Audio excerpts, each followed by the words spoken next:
it's Fabrice Bacha, station tester for Positive Technologies. So he's going to present another interesting topic concerning DevSecOps. So Fabrice, can you get me? First of all, can you get me? Oh, a minute.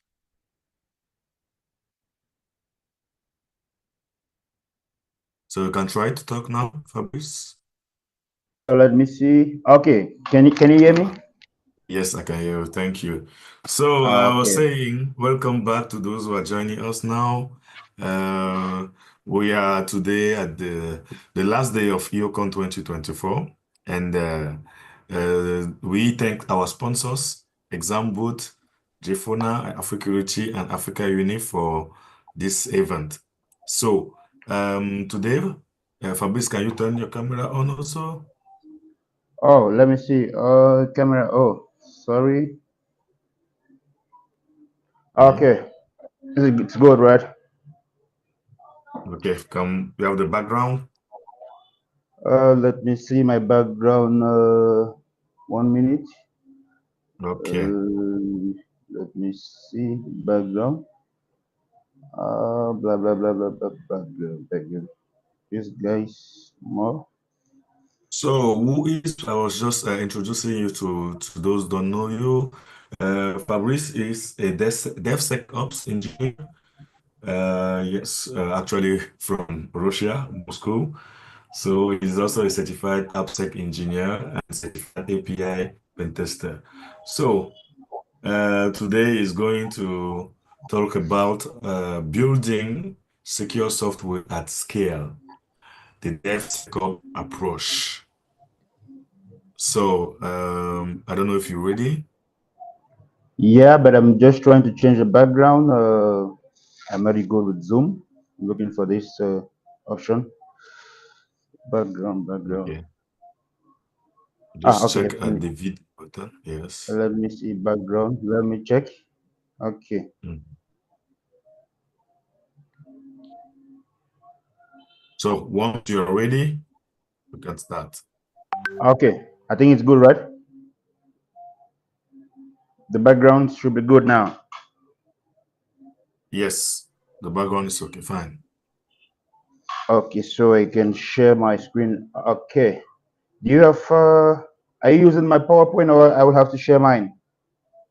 You have to share yours as you're the one Okay. changing according to, yeah. Okay, yeah, because I did some slight modifications. Share the screen.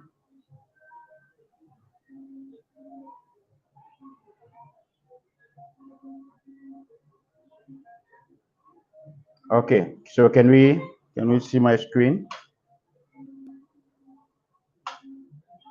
Yes, My screen is visible, right? yes, you can go on. Okay, so good morning to everyone. Um, I'll put a slideshow. My name is Bachan Fabrice, as he has introduced me already. Today we're talking about DevSecOps, and I would like us to formally get to know what DevSecOps is for those who don't have any experience with DevSecOps. Can you put the Uh, full screen? Can you put full screen, full. please? Okay. Is it good now? Perfect. Okay, so the topic of today is building a secure software at scale, the DevSecOps approach. A lot of people we've been building software. We've been using a lot of software. Everywhere is software based, from industries to the automotive industry to everything. It's made of software, but the problem here is, the software is secure, or how do you secure them? So today we'll be looking at the how to build software in the DevSecOps approach manner. So what is DevSecOps first of all? So we will see. We'll talk about me a little bit. As you said, I am Fabrice, and you can see from my profile, I am interested in. I have passion about software security because that's the heart of IT. It controls everything. The software controls everything. So it's I make it a mission to make sure that every software around me is at least secure. So I'm good with these skills, as the presenter said. Okay, now this is the agenda for today. We'll look at DevSecOps approach, the cost of a vulnerability at every stage of the development life cycle. We'll look at some security tools, and then we'll see in the demo section, we'll see how to set up a secure CI/CD pipeline with Jenkins and a tool called Snyk. Then we will go to discussion and QAs. So what is DevSecOps all about? DevSecOps is simply a culture of developing software with security from the very onset. Now, in the past, developers used to develop the software; they don't care. Companies will develop the software; they don't care. And the only thing about the security at the end of when they've developed the software. So today we want to share something, or this an approach today that thinks of security at the very beginning. That's why we see the concept of DevOps and the concept of DevSecOps. So DevOps is normally what we do all the time, but this time around, we are now trying to implement DevSecOps such that we start from the very beginning. So what are the key principles of DevSecOps? It's collaboration between team members or between companies and third parties. DevSecOps allows for continuous security throughout the pipeline. We are going to see an example of a pipeline of this is a pipeline like building, from code to building to deploy to release, everything. So every stage which you see here, security is implemented, and not only during what the deploy stage. So security is implemented at every stage from the planning. We're going to see them now. It's also, we call them we can implement DevSecOps in a continuous manner and at the deployment stage of the software development lifecycle. Now, you should ask yourself, why are we bringing DevSecOps into the or sec in the development process? Now, I will show you something. This image you see here shows you the cost of fixing a vulnerability or a security vulnerability at each level of the development of software development life cycle, the SDLC. Now, when you're carrying out requirements or requirement analysis for a software, the cost of fixing a software or identifying a vulnerability and fixing it there is really small. So it is we can say it's negligible. Now, when you leave from requirements, you go up to the design architecture, you find out that the cost of fixing a vulnerability has tripled. It's now 3 times as compared to the requirement. What does it mean? It means if you had solved it already here, you wouldn't be seeing it here. Now, but if you don't solve it here, this is the cost of it here. Now, after you pass the stage of the architecture and you've not solved it, you go into coding. Coding will cost you 7 times more than what? Or 4 times more than in the design phase. Now, you go down to the testing phase, it doubles. You see how the price of fixing a vulnerability doubles at every stage. Now, look at when you have what? Deployment and maintenance, when the code is already running. Now, and a hacker gets into your database, it is very costly to fix that vulnerability. So that is why the DevSecOps has come in to save not only money, but also save company reputation, such that you can fix a problem, a vulnerability, even before we start designing them. So we're going to see, for example, why is DevSecOps? Why is it that important? Why should we even practice it? It's fast. It's a lot of automation. DevSecOps is made a lot of automation. Now, for example, if you see at each stage, we have tools for automation. We have SaaS tools. We're going to see what a SaaS tool is. We have software composition analysis. We have DAST. We have pen testing. We have compliance validation, threat model policies or threat modeling. We have security monitoring, and we have patch management and log and audit for threat intelligence. So DevSecOps is really fast because every stage of the development lifecycle is already automated. That's what we say is the delivery cycle is very fast. And it also reduces the risks of vulnerabilities, as we saw earlier, depending on the stage where you are, and also improves compliance and security posture. For example, a banking app has to be compliant to laws like the PCI DSS, and hospital app or hospital systems have to be compliant with the HIPAA policy. So DevSecOps helps you in order help you do that. While you automate it, you don't have to do it manually. So that's the advantage of implementing DevSecOps in your development approaches. Now, let's look at the traditional method of DevSecOps and the traditional method of development and the DevSecOps model. Now, in the traditional method, what do? We develop our software, and our software is actually running. Then, after we think of the security, when we think of the security, we now come to tools, techniques like information gathering. We start pen testing. We start looking for vulnerabilities. We start looking for and doing reporting and analysis and patching. Now, that is an after effect. But today we have DevSecOps, the DevSecOps model, which is a proactive a mechanism or a proactive way of solving security challenges before even they occur. So you try to mimic things like the attacker, where can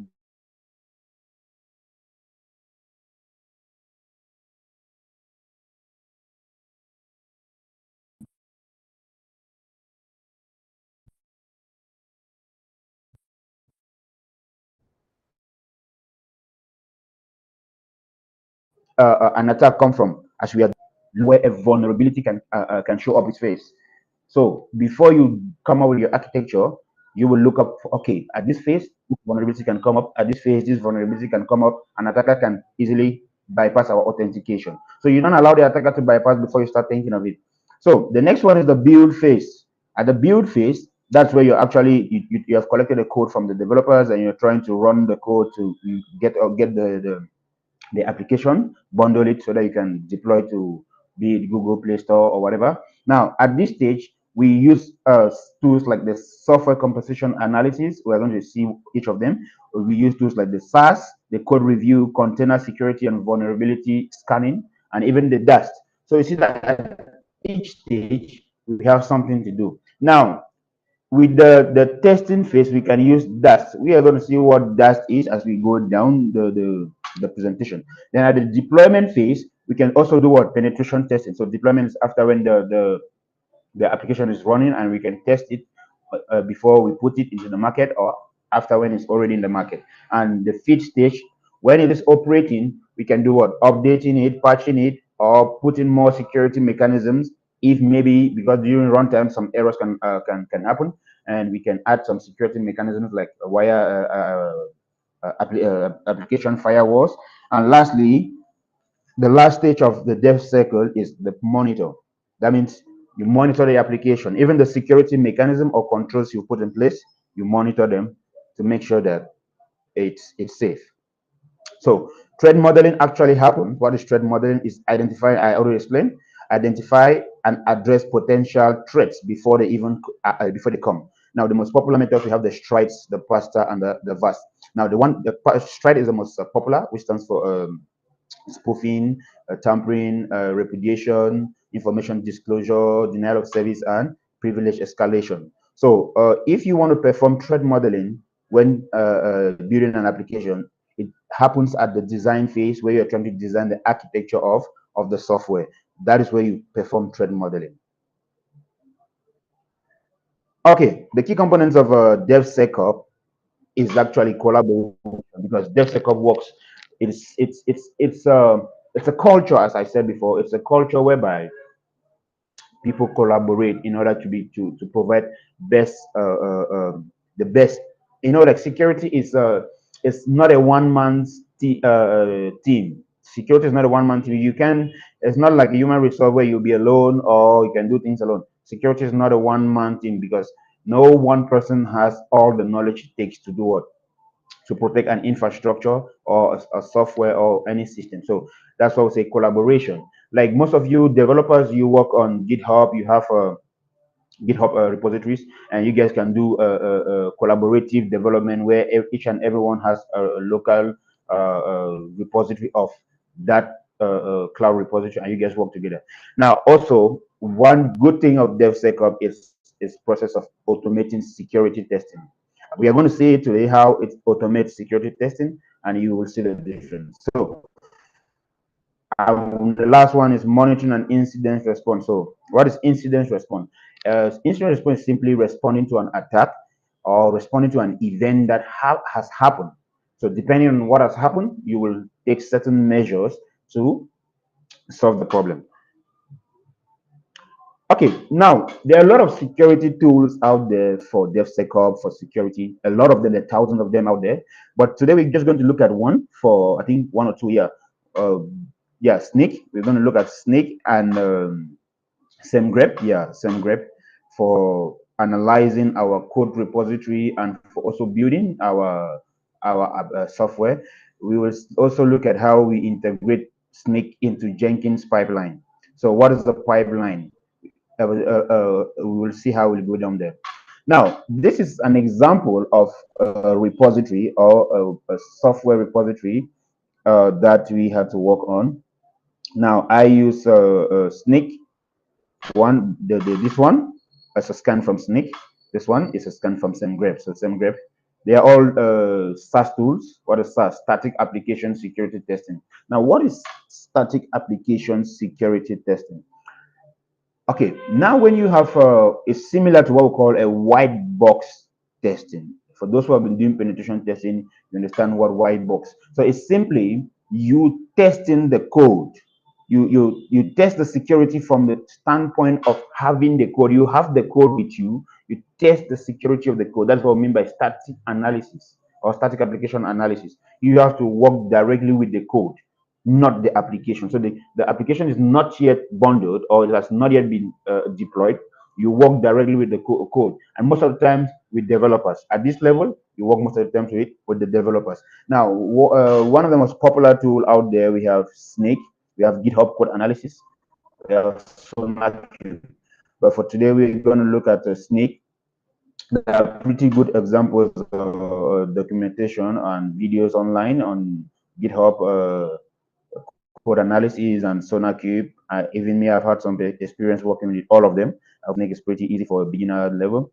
SonarQube is somehow a little bit complicated if you've not worked with it, and setting it up is going to take a lot of time. So what we simply need to do here is to analyze the repository from in where you're developing. It could be on GitHub, it could be on GitLab, whatever source code management platform you're using. We can integrate these tools with them. So they're going to analyze the repository, analyze the code files, and discover the vulnerabilities or misconfiguration. So remember, we are not only looking for vulnerabilities, we are looking for misconfiguration. Like for example, you had code secrets, like a password you had coded in your source code file. You had code secrets instead of putting them in, for example, key vaults where they stay secure. Now, these tools help to detect all those things. It's not just about vulnerabilities. Okay. On the other side, also we have who? We have SameGrep. SameGrep is also another SaaS tool, cloud-based. They are all cloud-based. They also help us. We're going to see them when we reach the demo section.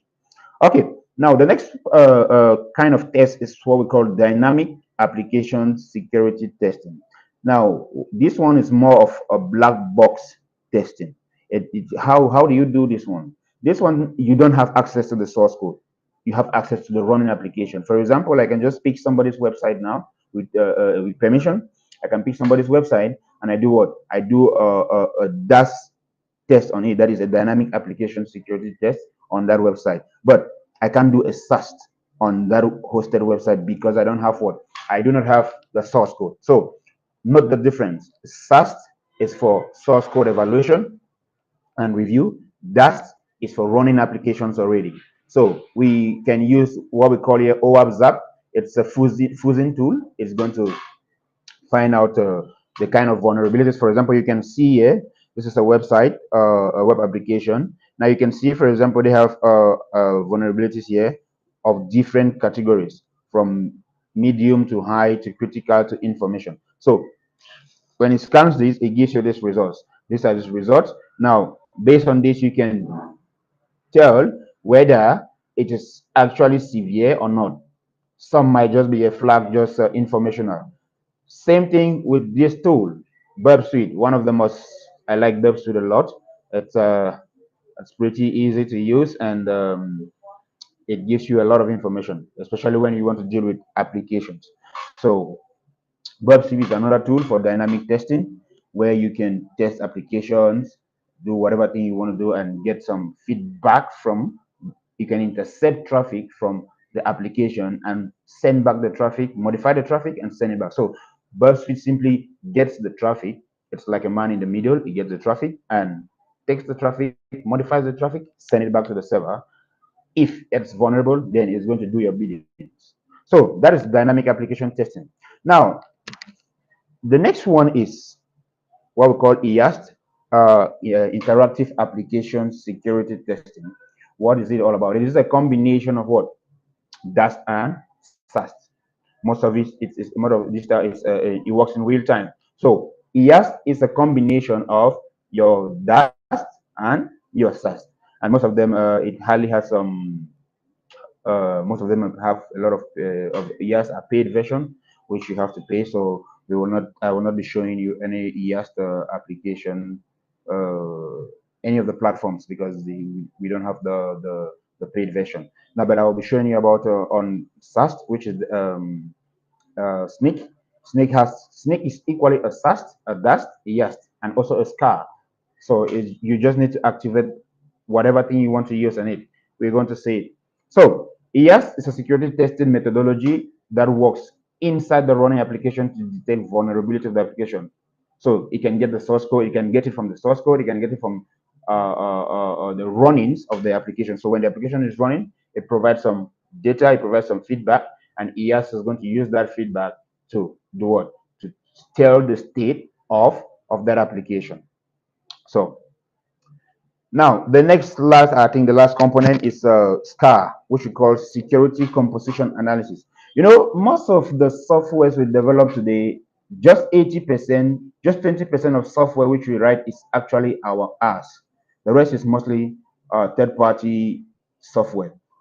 Majority of software is third party. If you go to people's GitHub repository, only thing, or even people's software or company software, the research shows that only 20% of that code was written in-house. In-house means by the developers of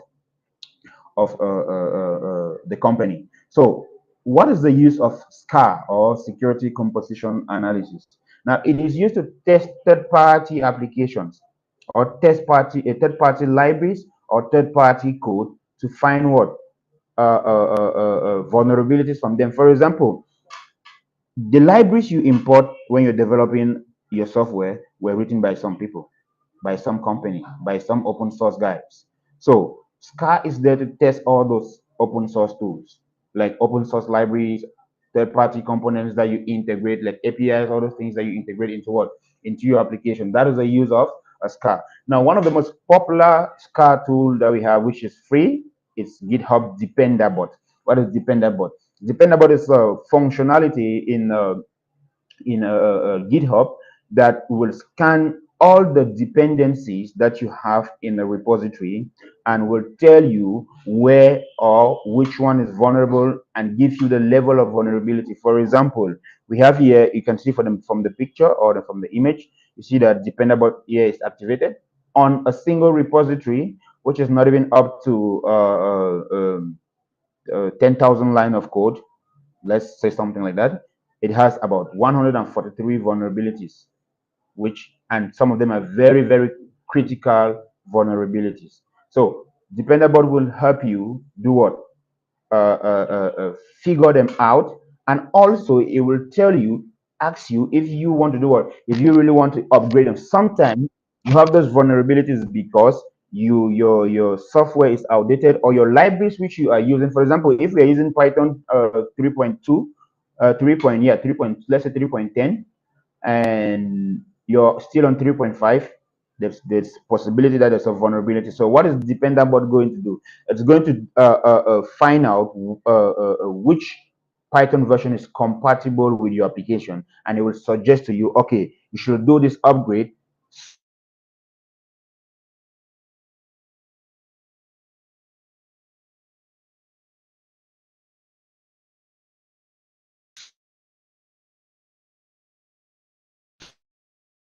so that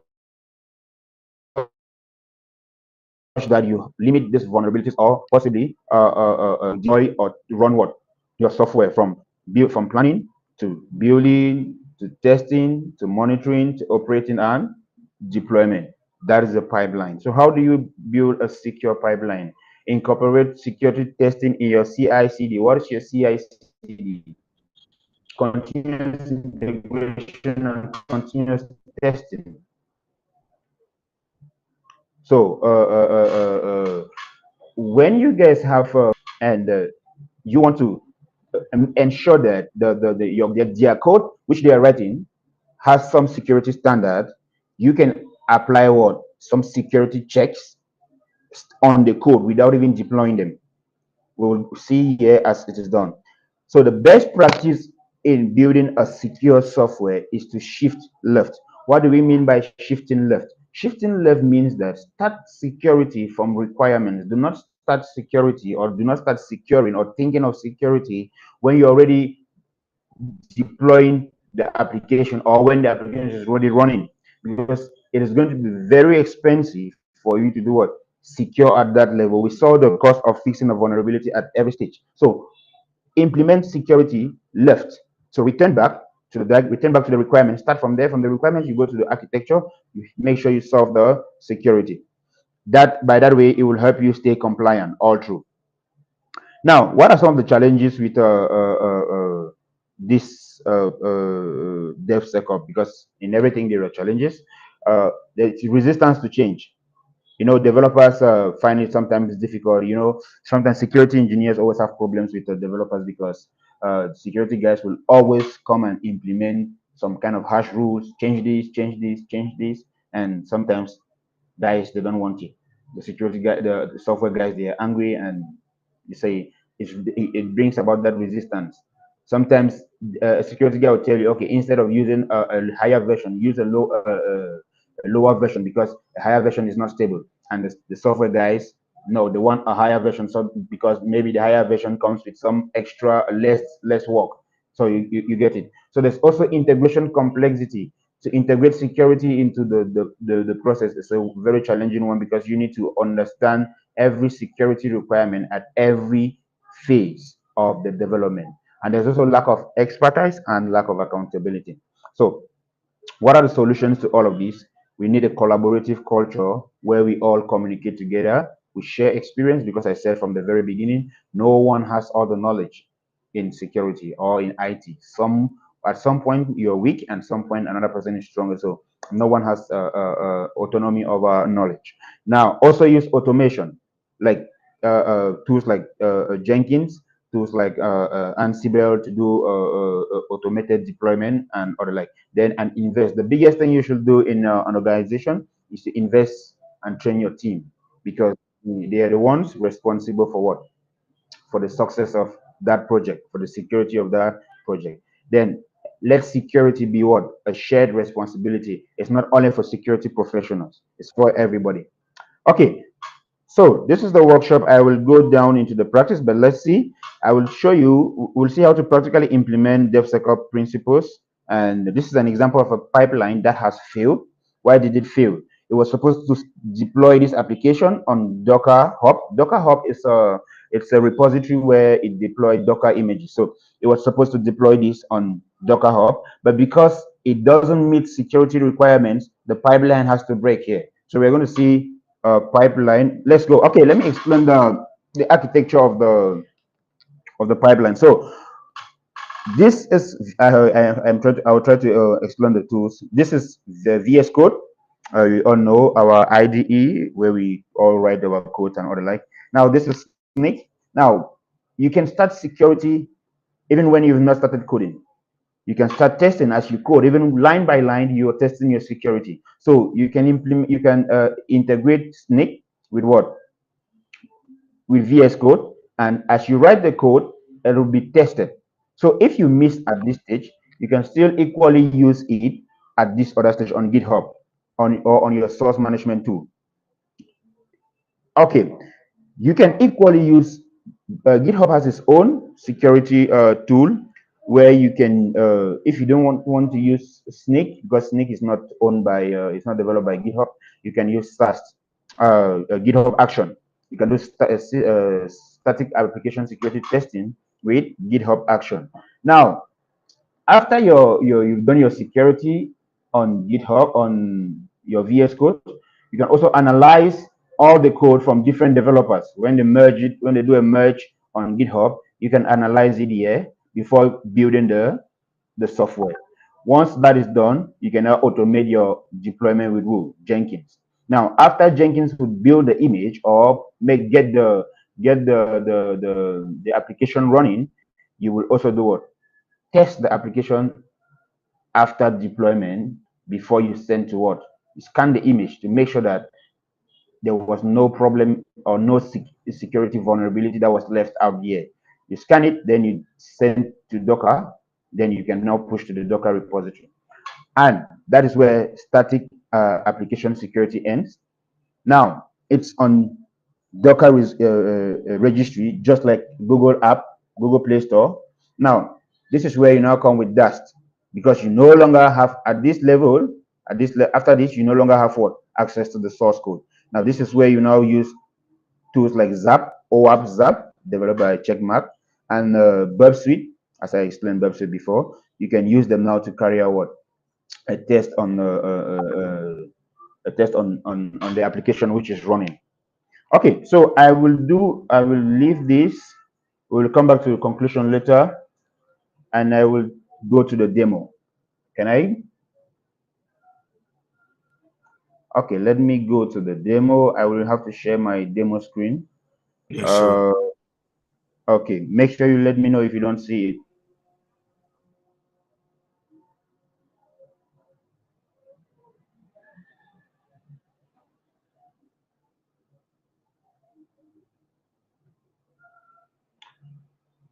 Okay, so I don't know if you can see my screen. Can you see my screen? Yes, we can. Okay, so this is Jenkins. Jenkins is our CI/CD tool, which we use in building all the pipeline and doing all the automation. So we will sign in. Let me see. Okay, so if you see from here, we will not have time to explain all the processes or all the steps in creating a pipeline. So I will just show you the pipelines that have failed and the ones that have passed, and I will show you the script on how to do it. Now, this is an example. These are examples of pipelines that have or builds that have failed. Why? Because they do not meet certain requirements. For example, let's see this one. This number 12. We can see number 12 view pipeline.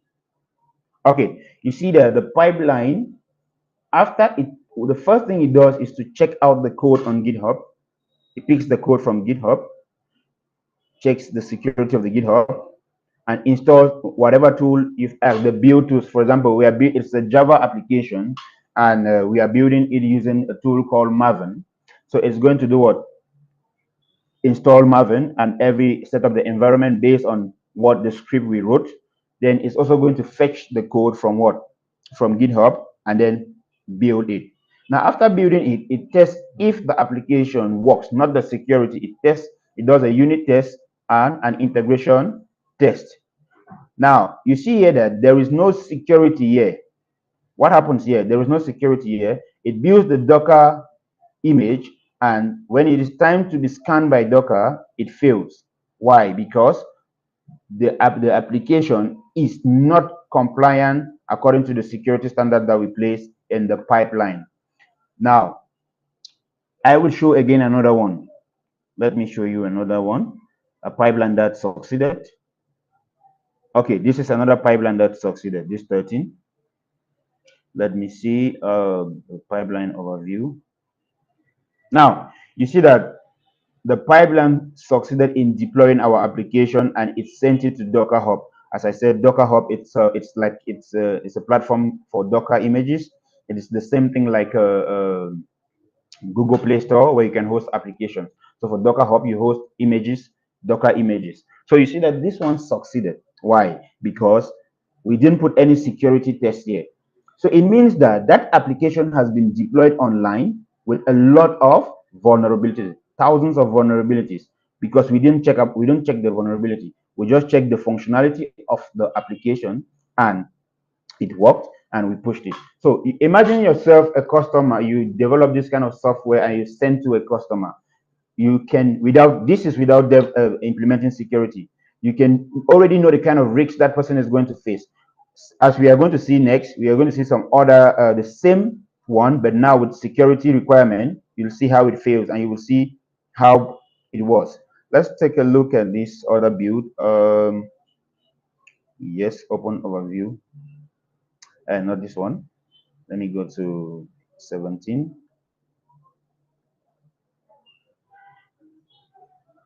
17. Okay, now this is 17, which is our 17 build. You see that the integration test passed, but security failed. Why? Because the application is not compliant. So what do we need to do? That means the developers have developed their software, they have done their part, but the software is very vulnerable. That is why it is unable to cross this stage. And because it is automated, the software or the application you're developing is not deployed. It will not be deployed to the deployment platform. And hence, that is better, because by doing this, we are making sure that before it passes to be deployed to the deployment server, we are making sure that that application is at least 90% or 99% safe as compared to the other one. So this one will not be deployed. Okay, now let me show you the script for the Jenkins pipeline. Let's go to the GitHub repository so we can see how it's made. Let me share my screen back. I will go back to this one. I have a lot of screens to share, so I will swapping in and out. If you have your questions, you can just put them there. So, Yes, okay, they will put the GitHub. question so that you answer at the end. So they'll put the Okay, questions back. okay, okay. So this is the repository for today's activity. Now it's an application which we were building, and we will deploy it on Docker. Now, but the most important thing here is this file, the Jenkins file. What is the Jenkins file? This is the file that consists of what? The instructions for running the security test, for running the pipeline. So let me open so you guys will see. You can always have this. I will share the link to you guys. Okay, so this is what we call a pipeline. So you see, for example, pipeline, it means deploy this on an agent called deployment. So we created an agent called deployment, like a deployment server, where this application will be deployed. And then it requires what? It requires Maven. It requires the name of the app. What is the name of the app? Maven, and it will give it the name of Maven app. You can always swap this name, change anything to put it to whatever you want. Now the first stage, so a pipeline always have stages. The minimum number of stages you can have in a pipeline is 4. Depending, the minimum you can have is 4. Then the rest you can have as much as you want, depending on whatever you're testing, whatever thing you want to test. So the first stage of our pipeline is to fetch the code. Where does it fetch the code? It fetches the code from where? GitHub. Check out what? The source content management. Okay, now before you do this, we have set up a Jenkins repository link, where this command, this fetch, it will pick the links from Jenkins, because you can't expose the links here, you can't expose the credentials here. So we have to insert them in the the Jenkins server. So since this file will be communicating with Jenkins, it's going to fetch the what? The GitHub repository with this instruction from Jenkins server, because it is Jenkins server that is going to build the tool or run this script. Okay, the next stage is to build. What is building? Building the software is simply compiling, like compiling. When you write the source code, you write you submit the source code. The developers or the operator will now build the source code and do what? And send it for deployment. Now, but in order to do this, you need to install Maven packages. So since the application is a Java application, you need to install Java tools for packaging. Then once it is done, you can now say archive it and send it to a particular target directory where it will be archived, where it will be stored. And next is the testing phase, the build and testing. So after we finish building, we do a unit test, and the command is mvn test, which is for Marvin test.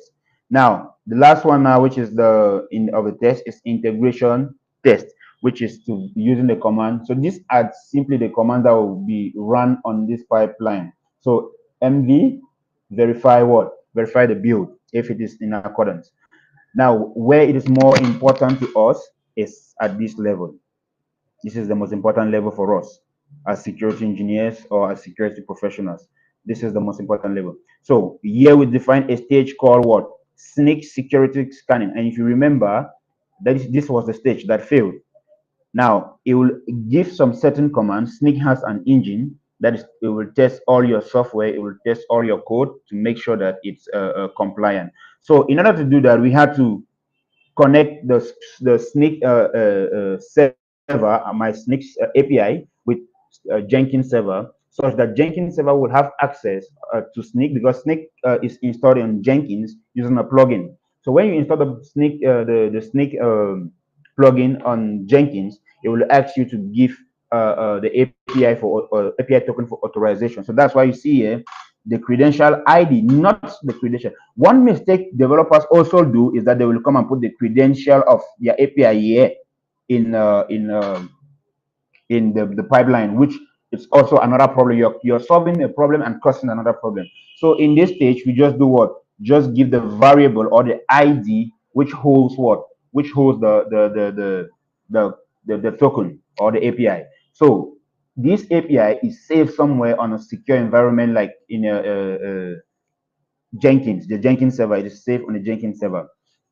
So this is how the communication begins. So it starts here and it's going to install some tools. For it to work, it's going to install Snyk on the Jenkins server, and after that, it's going to get authentication. Once it is authenticated, it will now start running what? The test. It will run a test. Now, it is the Jenkins server that does that. You can see that. You just need to give it instruction. Tell it the command: Snyk test all projects. Test all the projects in, for example, a report in the repository. Now, after that, you run a Snyk test and monitor. Then Snyk, after that, if it is successful, if it finds no vulnerability, it will now allow you to cross to go to this stage. Now, sometimes you might run a code and it will always have a vulnerability. That stage now, you can now define how much vulnerability Snyk should allow. For example, you can say, okay, the quality of the code should be at least not less than 80%. So when Snyk will do that, it will measure and compare the vulnerability rate or percentage. If it is 80, okay, it will say, okay, I can cross.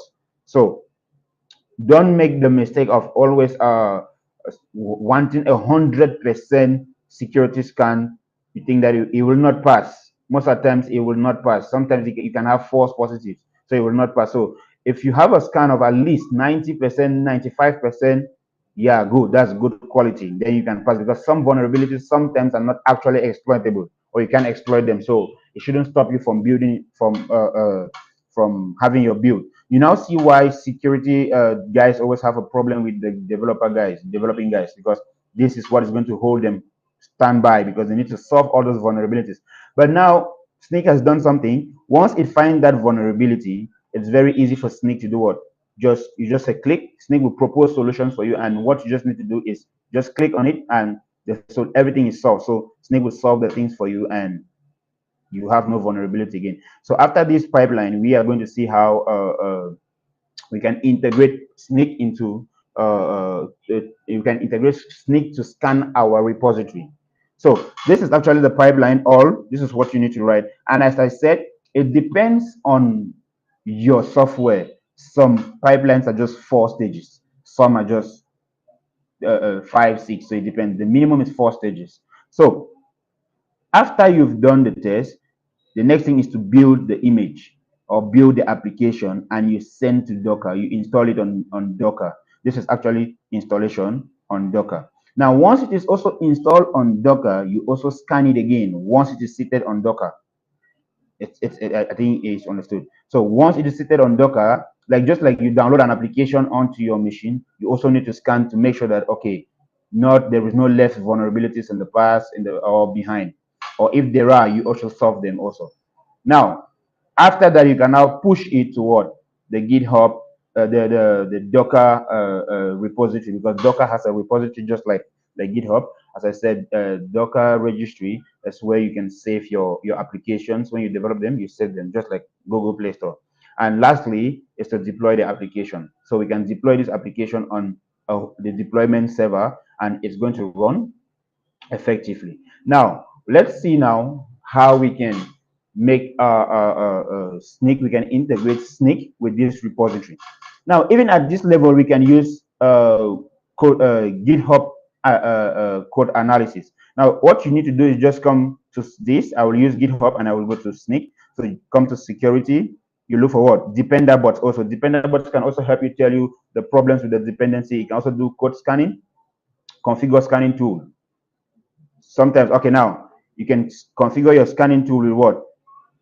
Let me enable depender bot first. So I come here, I enable automatic dependency submission, code security, private vulnerability report, enabled. Okay, automatic dependency submission. So it's going to be sending me an email when it finds a problem. So each time it finds a problem, it's going to tell me, okay, dependency alert. Do I need an alert? Yes, send me an alert if it's very important. Okay, dependable rules. You can go in and make some rules if you want. Security updates. Now, enabling this option will result in dependable automatically attempting to open a pull request. Yes, it's going to open a pull request, and then all you need to do is to confirm the pull request. It's not going to confirm the pull request for you. Now, so when we do all of this, I can say, okay, now I want to set up this one. I can use the default for now. We can just use the default code QL analysis. I can use the default Java. What is the platform that's being used? The code is written in Java, so it automatically sends it out, and that's all. Enable code QL, and boom, that is all. So it's going to take some time. It will save and it will do some scanning, and it's going to give us some results. Okay, but while it is doing that, we will go to the tools called Snyk. So let me share my. So can you see Snyk? I don't know if you've seen Snyk on my. Yes, web Okay, page. so I am not promoting Snyk. I just used it for demonstration. So let no one. I am not. I don't work at Snyk. So I will log in. I already have my account. Okay, so let's give it some time. Okay, you can see, for example, I have a lot of projects here. It will also flag and tell me the vulnerabilities. You see that you have the possibility. These are past projects, for example, AI project, top vulnerable project. So you see how it classifies it for you. So I have some top vulnerable projects here. Now, what I simply can do is just click on fix vulnerabilities. It's going to fix the vulnerabilities for me, and that is all. Now, if I click here, open what? A fixed pull request. It's going to send a pull request to the directory, but this is not what I want us to work on. So we can go back. I want to show you how to import a new project. Okay, so I will come to a dashboard. Now, the EOCON repository, it was not uploaded here for a purpose because I wanted to show you how we'll do it. So you just simply come to add project. Now, where is your project found? Our project is found on GitHub. So I go to GitHub. I now allow it to search, or I can search by name. I can say EOCON, EOCON project. Okay, this is it.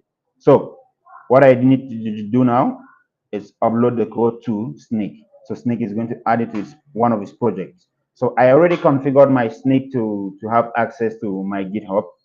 So it's going to import as it is showing here. Let's give it some few minutes.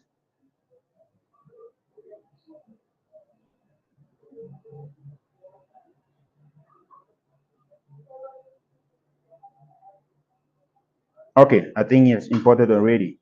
So all I need to do is allow it now, project created, give it also some few minutes for it to scan. So that's how you import a project to Snyk. And if you come back here, projects, let me see. Now you see already just in less than how many minutes it has scanned already. It shows me 21 critical vulnerabilities and 222 high vulnerabilities. 400 medium vulnerabilities. So let's try to open and see what exactly are these vulnerabilities and where do they come from. Okay, if you go just in your Docker file, just only in the Docker file, I have about okay, so let's see. Now, one of the vulnerabilities or some of the vulnerabilities come from the version of or the image that I'm using. For example, look at this guy. It says that what is the solution to this? The solution to this is for me just to do what? Upgrade. Once I upgrade, and that's all. And those are some of the small things. We always push upgrades. We'll push them. We'll say, no, okay, remind me tomorrow, remind me this, and you're given time to an attacker to actually have access to your system. Now it will also list out everything. For example, you see, these are the libraries I was talking about. Some of the libraries you import, all of those things you import. You can search by what? Criticality. These are some of the vulnerabilities. All you simply need to do now is do what? If you can fix them from here, you can do what? You can manually now go back and start doing research on how to fix them. But to do that, you can just click on what? Open a fix pull request. Once you do that, it's going to send a pull request on GitHub. So open a fix on the Docker file, but I think I will do it on all the EOCON project. But this is just for what? This is just for the Docker file. So you see the base image, the image I have now is this 55. See how backward it is. Now to upgrade, I will simply to solve the problem. I just simply upgrade to what 994, and majority of the problems will be solved. Okay, so that's simply how you can scan what your repository at will and at any time. So once it is done, you see that this minor upgrade has no vulnerability at all, not even the lowest one, zero vulnerability. This one has 519 vulnerabilities. Okay, you see, it brings us now to GitHub. Automatically, it brings us to the repository of EOCON, the EOCON repository. Now, what do we do? It says the security upgrade from Tomcat, a security upgrade from Tomcat to this. So this is what we are about to do. This is the message of the pull request. This is what we will do. It says that Sneak has created this to fix 5 vulnerabilities in the Docker file dependencies of this project. Now, it's going to solve this one, resource exhaustion. It means that an attacker can actually get your device to work more than it's supposed to do or occupy all your memory. It can also do out of bound writes, writes. We have a lot of out of bound writes. So what do we do here? It is still getting some CodeQL is also analyzing it. So you see that I don't only use one tool. I use a lot of tools. I don't only use one, such that I avoid vulnerability, false positive. I have about 3 tools now. 4. One, the first one was SameGrep. I will show you SameGrep. This is SameGrep, the SameGrep platform. So if I have to scan, for example, a repository, I don't scan with only one tool because I try to avoid false positive. What is false positive? Telling me that there's a vulnerability when there's no vulnerability, and telling me that there's no vulnerability when there's actually a vulnerability. So that is how I can use a lot of tools and solve the problem. Now, you see, it's still taking some time to run the scan, and all what is needed here is for me to do what? Merge. Once it will finish the scan, it will ask me to merge, and that will be all. And once I do that, it solves the problem. So that's simply how you can do it. The same thing with SameGrep, which is also another tool. You can come to SameGrep. I hope I see have some time. How many minutes? Few minutes left. Okay, so this is SameGrep. You can import any project that you want with SameGrep. I already did. So if I click, for example, here, I will see coding errors, or security misconfigurations. It can help me solve this. By doing this, you help your company avoid a lot of losses, and it saves everybody time. You can also integrate all these tools directly in VS Code. Now you see it has solved everything. It says, okay, it is now okay for you to do the merge. When I do a merge now, it's going to update my repository. So I merge it and I confirm merge, and I just comment, then I make a commit. So okay, I can say, okay, security review, okay, and commit and comment on it, and that will be all. I'd comment. I think, yeah, now that is all. So if we go back to scan again, even though it's going to take some time. So it should be able to solve all our problem by now. So let me just refresh.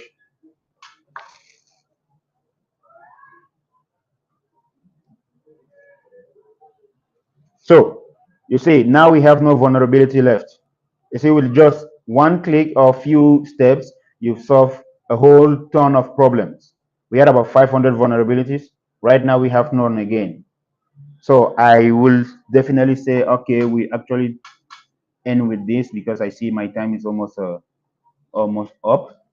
Yeah, so that is what I prepared for No, you you. can keep on going. Okay, yeah, I can continue. I said yes, continue. Okay. So okay, let's go with same grep. Let's see now. As I said, we were not only looking at coding problems like what is maybe a dependency problem. We can also look at the supply chain. Remember some attacks. I think there's some attacks about the supply chain where we pass behind the third party and we get into the company. So this is another tool that will help me also find out some problems with what with the software. Okay, let's see if we this is a critical vulnerability in React. So how does it work? So I will come here simply. So it looks for it and it shows me exactly where the code is. Oh, I hope I am there. Okay. So it will point to the directory where the problem is. Let me go back. Let me see. Now it says React. It shows you where the problem is. So you should go back there and fix that problem. Now, SameGrep doesn't have the possibility of always solving all the problems just like Snake. That's why I'm trying to show you the different tools.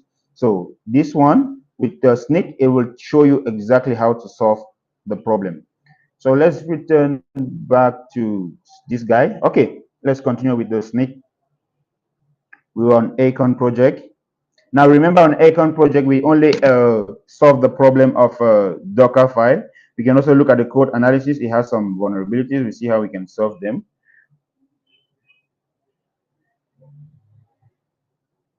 Okay, so you see these are some popular attacks which you already know.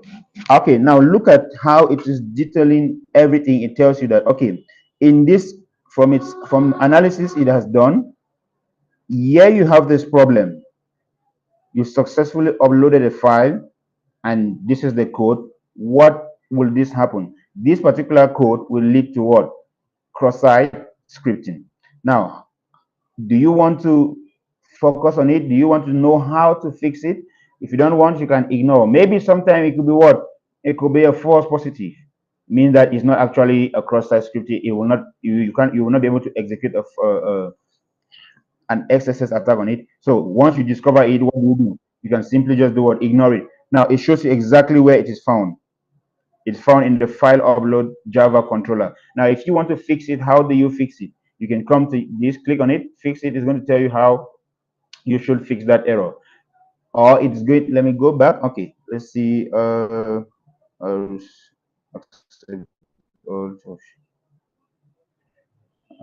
nope. Let me return back. It has a fixed solution. Let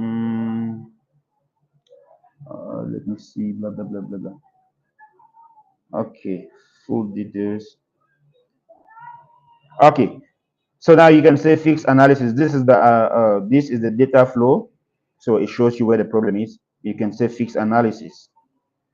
So how it shows you what to do. You can now go back to your code instead of writing the blue one, the one in blue. What do? You simply use the one in. You change with this example of fixes. So it will just show you how to fix the problem. That's why these tools are very important as software engineer because we can actually we cannot catch everything with our now how to fix it. This is the solution. So let's pick another one again. Let's see, path traversal, full details. Okay, buffer, is there buffer here? Something in the buffer. Path traversal, data flow, fix analysis. Now simply go and change this. It always gives you this is what can lead to the path traversal. Now, how do you fix it? If you do this, you exchange with this, copy this command, and edit your code. Okay, I was doing some code analysis in on the GitHub, so we return back there and see if we have some security code. Still run snake bot. Nope, nope, nope, nope. Your branch is in, the security. Okay, I have 172 security. You see, for example, after the code scanning with GitHub, this is just with GitHub. I have not included a snake in it. Now, just on GitHub, Dependabot will tell me that these are the problems with your code. So, authorization bypass in Spring Security. These are all the problems we have to do with the Dependabot. Now, you can also go down to code scanning. Now it has scanned your code. This is what it says. You can, these are the things that are open or are vulnerable in your code. Let's see, for example. So this is the problem. So uncontrolled data use in the path expression, this one. So as a senior developer or as a security engineer, when you see this, what do? What you need to do is just, if it is not false positive, what you do, you can use what? You can also fix it with what? Copilot. Generate a fix. For example, let's see if it's going to generate a fix for us. Now, but sometimes AI can also do some, it's good, but it's always good to also verify what it does. Else, you can also create what? You can create an issue to call the attention of the developer or the person who was responsible for this. So you can just do what? Create an issue. You can create an issue and you send the code to the person. For example, the person that was working on it, submit new issue. And when the person comes, he's going to see the problem. And then you can start tracking issue. Okay, I think let's go back. Go back again. So let's see if this guy, now this is the fix that the AI has done with Copilot. See how Copilot has been integrated with GitHub Actions or GitHub security code scanning. So to do that, you can commit it to a new branch, or you can, let's say, commit to branch. Since it's my branch, I for clarity purpose, sometimes it's good to commit it to a new branch until your senior developer comes and verify and think and can give now permission to do it. So in order to do that, we can just add these lines and it's going to solve what?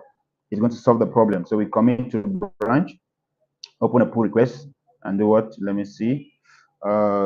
Extended description, new, let me just say new fix, new fix, new fix, good.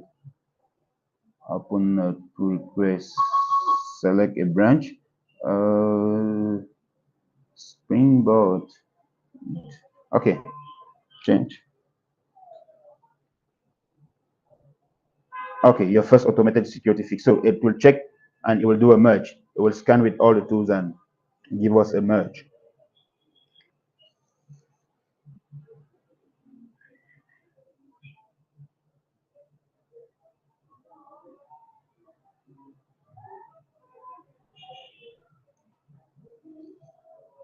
So you see, as I said, I use 4 different scanners on my repository such that to avoid false positive. At least all the 4 will not, there's a tendency that at least it will give me the best result. Each person will give its own and I verify. Okay, so I will go back more to the the pipeline and we will see. So if I want to run the pipeline, let's see how it's going to work. Now, for me to run the pipeline, for it to succeed first, I will have to do what? I will have to edit the pipeline such that it succeeds without security. So I come to this file, for example, the Jenkins file. Now I will put no security and you will see how the file is, the pipeline is going to succeed. So I will take off this. Let me edit this for now. I will come here. I remove security from here. I clear it off. So I commit.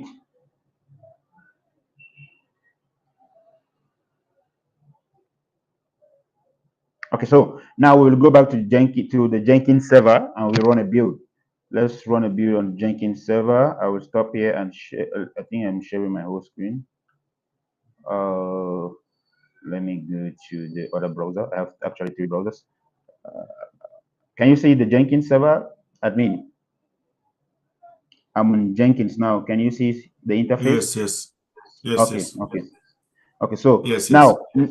now I will just simply run a build without security test. So to do that, I just run. It will appear here, number 18 build. Build now. Let's see. Okay, well, I'll give it some few minutes for it to run. So the time also depends on the number of stages that your application is testing. So if you have more stages, sometimes it takes also more time to run the build. So while it is running the build, let me show why this one is running. Let me show you some failed builds and what the result of the failed build was. For example, this 17 failed. Let's see why it failed. Okay, I will go to the console of console output. Now, you see, these are some details. I started it and it ran, it worked, it worked, it worked. It scanned projects and it got projects from GitHub. It built the project. It passed a stage. It scanned everything. It tested the application. It worked well. All of this is the good results. Okay, now it comes to success. It says success what? It built the code successfully. It does it the test again successfully still. But now let's look at where it fails. It gets authentication. Now, issues fixing what? This is where it fails. If you look at it well, it fails from here. With why? Why did it fail from here? It started failing from here because it has found what? Vulnerabilities, and your code is not secure, so it cannot deploy the application. So everything from here has failed because of what? Because of security issues. You say this is just the stage that was for testing the security, the snake security test. This was just the phase for testing, and these are the vulnerabilities it has found. And all it is asking you is to do the Excuse needed. me. Yeah. Excuse me. It seems like they are not able to see the screen. Can you just stop the share and then share again? Ah, okay. Okay. Let me see.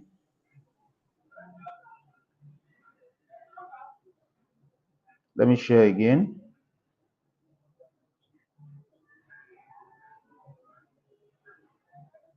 Can you see the screen now?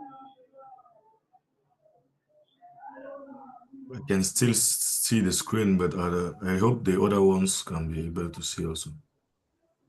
Let them tell. Let's see if they can see the screen.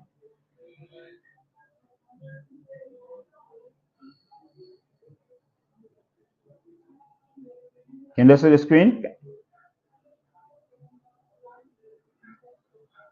Okay. We don't see. We don't see the. We can see. Okay. Okay. They say they can see now. Okay, so let's go to Jenkins. So this is the Jenkins.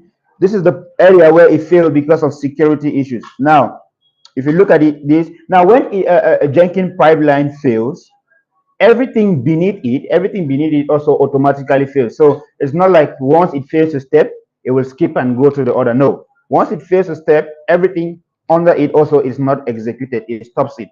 So let's go back to the build that we launched and see if it was successful. Okay, it also failed. It's still running. Let's see. Let me see. It's still running.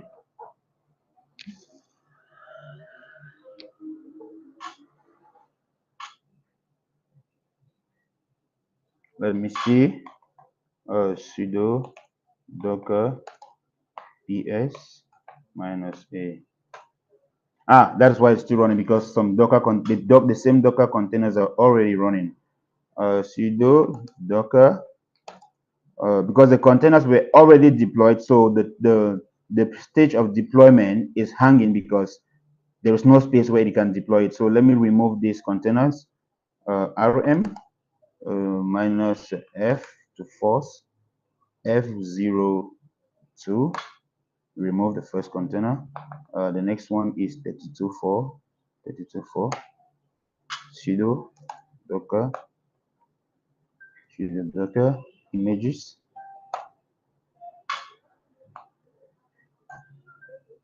Okay, so there were no images now, so let's go back. Okay, the Jenkins, let me launch another build again. Okay, look at this build. The build should appear like this. The build we are running now should appear like this. So it was going to build everything, and successfully it would deploy it to our Docker here. Since we just deleted the Docker containers, we do no longer have Docker images and containers. Sudo docker images. So we have no image now. Now, when this build will be successful, we will see an image here. So let's wait and see.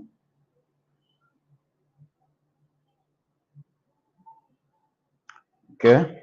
Oh, I did not commit on GitHub. I edited it. Are you sure I committed this stuff? Oh, let me see.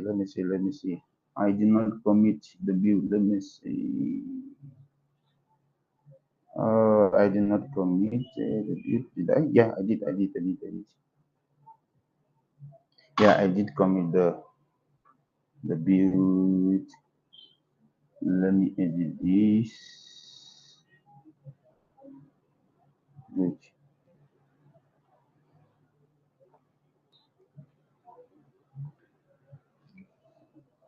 Okay. I hope that the builds will pass.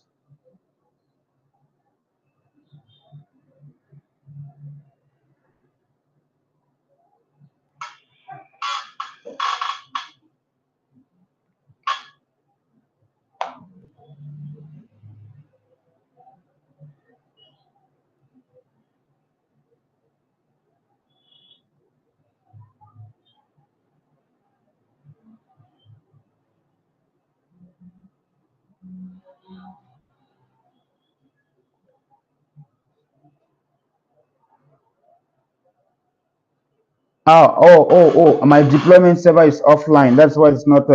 Now you see, one good thing with Jenkins is that it will tell you why it is failing. My deployment server is all offline. That's why it cannot deploy into it. So let me show you how to activate your deployment on activate it if something like this happens next time. So you just click on deployment. It's going to give you this code. You copy this code and you go to the deployment server. For example, this is the deployment server. I will paste it here. Sudo, make sure I'm root -I. Okay, I paste it there. Yeah, my deployment server is now up. I should open another instance of AWS. Should just sign in. I have to sign in again. Give me a few minutes.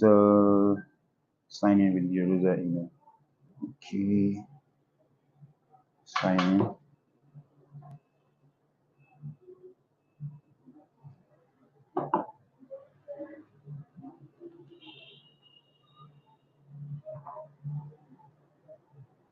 Give me a few minutes. Let me authenticate.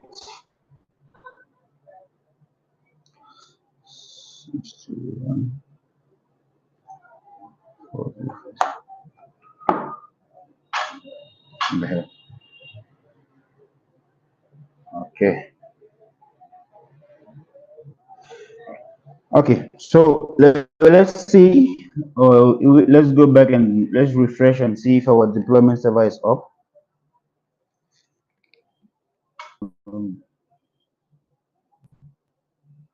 Running state. Connect.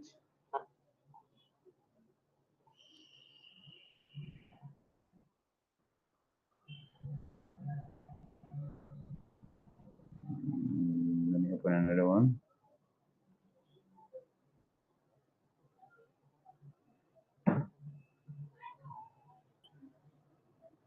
Okay, I will just copy this again.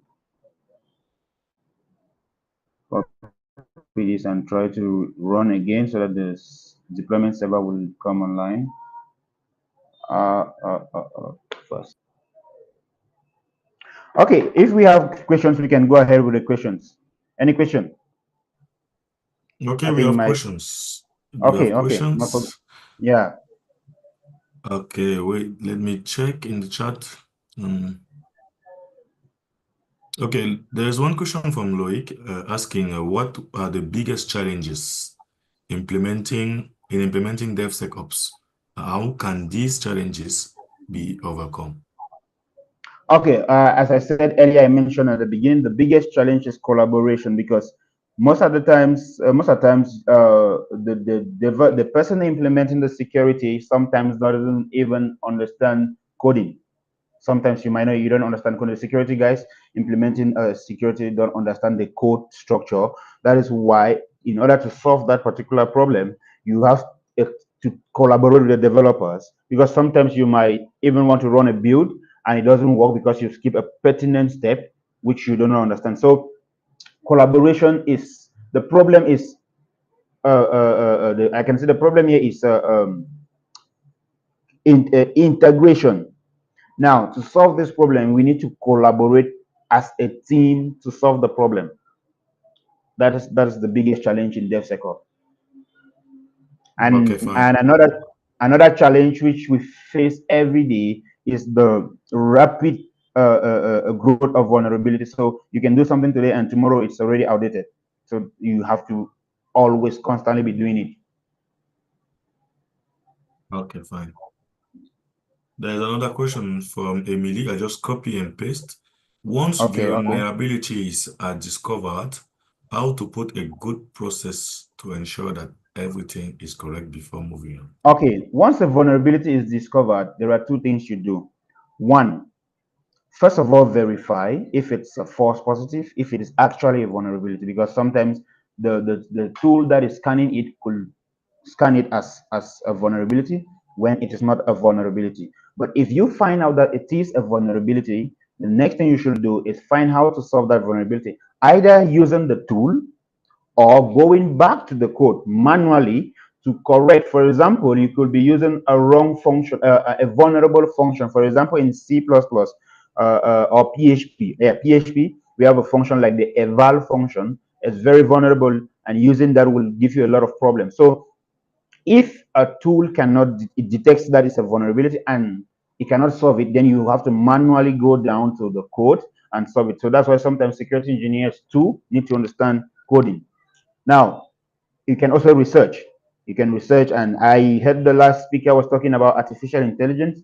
You can also use artificial intelligence within your pipelines, but that's a topic for another time, maybe not next time. You can use artificial intelligence to propose solutions. You just saw as we use on GitHub, we use Copilot to solve a vulnerability. Now, that could be you not knowing how to solve that vulnerability. AI will help you. So maybe that will be a topic for another time. But the first thing you do, make sure you do what? You check if it is a true positive. If it's a true positive, you can try to solve it with the tool. There are a lot of tools out there. Then the next thing you do, if you can't solve it with the tool, you do a manual. So you go down manually, manual code review to find out the problem and solve it. And if you solve it and you still think it's not enough, now you can now go into doing a penetration test or a vulnerability scan again and testing to see that, to make sure that it is solved. Okay, thank you. I have a question Yeah. from my own. I wanted to know, for the audience here, what do you advise if someone wants to become a, a DevSecOps engineer? What do you advise from the beginning? What do you advise? Okay, from the beginning, I will actually say you should start from software development. If you want to master DevSecOps, because DevSecOps is more of understanding the code. It's not just about the security. So I will advise someone start with software development or programming, get the programming skill so that you can easily identify a problem. Now, when you get the programming skill, now after your programming experience, you can now move into security, because security is not a beginner's course. It's not a beginner's course. Security means that you already know how the system is working. Now you are now coming to secure, because you can't secure something you don't understand. So you can, if for someone who is interested in DevSecOps, start with development first. or software engineering, then you now go gradually to security.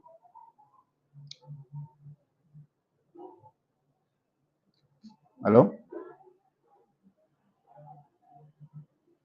Can you Yes. hear me? Okay. Yes, I can hear you. Sorry, just the network. Okay. I Okay. see a I see a question here called what are the tools used for threat modeling Okay. to enable you now tools uh, there is no tool that help you identify a vulnerability when the application is not yet in place, because remember I said threat modeling is you looking for possibilities where a threat can come before even building the system. For example, let's say you want to put a door in your house. Now the door is not yet there, so there is no tool you will use to carry out what? Threat modeling. Now, how you carry threat modeling is thinking. If I put a wooden door that is made of wood, will it be safe? If I put a glass door, will it be safe? If I put an iron door, will it be safe? Or I do what? I put all the three. That's threat modeling. You're actually finding the places where a threat could come from. So there is no particular tool that will identify a threat for you when you don't have the software. So you need to ask, Tremor is more of reasoning and experience to look for where a vulnerability can come out. So at that time, you're thinking as an attacker, not as a defender. You're already thinking of, okay, if I was a thief, I will come this way. If I was a thief, I will come in this way. Exactly. Now, the only tools I can tell you are diagrammatic tools that you will use in drawing out what? Sketching out your threat areas. You sketch out the threat areas, like the map areas you've, okay, for this application. Let's take, for example, now, okay, let me give you an example. You are developing a YouTube-like application to upload videos, and you discover that, okay, we are always supposed, as a threat modeler, you need to think, if I am developing a platform to upload videos, then I don't need PDF files, and that I don't need PDF files for as extension. I don't need executable files as extension. The only extension I need maybe is MP4 or MP, the other video format. So I don't need an MP. I don't need a PDF. I don't need an exe file. So that is already threat modeling. You're thinking of where an attacker could come. The next thing you could think of the content of the video to look into the content, because if somebody can bypass if you can put protection mechanism for file extension, someone can put content of a file. Get a mechanism to check the content of the video that's behind it. I don't know if you had answered that question for that person. Okay, is problem solving skill an important asset for DevSecOps to be competitive? Is problem solving skill an important asset to be successful and competitive in DevSecOps? Obviously, it's very competitive, and especially with the coming of automated tools, it's becoming more competitive. So you need a lot of problem solving skills.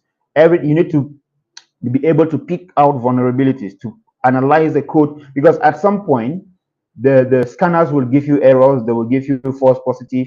You now have to go down manually. Remember, in every automated solution, there has always been a manual solution. So at some point you will have to go back where to the manual stage, and at that manual stage you now need to do what? Think critically to find out the vulnerability in that system, or to implement proper security mechanism. In threat modeling, you need a lot of critical thinking, because that's where thinking comes. In secure architecture design, you need a lot of critical thinking. So yes, it is very important. Okay. I think we can take the last question Okay. from social networks. How can organization effectively communicate and collaborate to ensure security is a shared Okay. responsibility? So how can organization effectively communicate? Is that the question? Yes, communicate and collaborate Okay. to Now, ensure security is a shared responsibility. so as I said, we said it's a shared responsibility, and in order to do that, for effective communication, like in the agile methodology, we say we work with sprints. You can set some tests sometimes. Okay, do this one, do a test to see, make sure that the some people don't fall prey, they obey the principles or they do this. Now, set up a particular communication team. Now, communication team must not be a deaf or IT oriented, but set up a communication milieu where everybody feels comfortable. And one thing I would like to say to that question is, one, as an organization, do not make people feel bad when they don't know a best security practice. All you need to do is to teach them, because when you make them feel bad that they don't know a security practice, next time they won't open up and communication is closed. If they don't open up, communication is closed. So that is the most important thing. Do not try to victimize people. If the person knew better, the person wouldn't have fallen prey. So try to educate them. It boils down to educating them, and do not victimize them when they fall prey. With that, you can have a good communication team. Great, great, great, great. I think there are no more questions. I think Okay. you replied to all the interests of the participants. So Yeah. we would like to thank you for this outstanding, sorry, comment presentation, and that was a pleasure for having you within this conference. So to those that are joining us now, this was Fabrice Bacham, a DevSecOps expert, a specialist that was presenting concerning DevSecOps also. So if you want to join him concerning any subject like DevSecOps, this is his LinkedIn. You can just write to his LinkedIn, or you can just go and follow him and follow his activities and so on. So thanks again for being here, and we hope to have you the next session too. Yeah. Okay. Thank you too for giving me a opportunity. Next time will definitely be better. It will be better. Yeah. Okay. Okay. Thank you. Take care. Goodbye. Okay. Bye.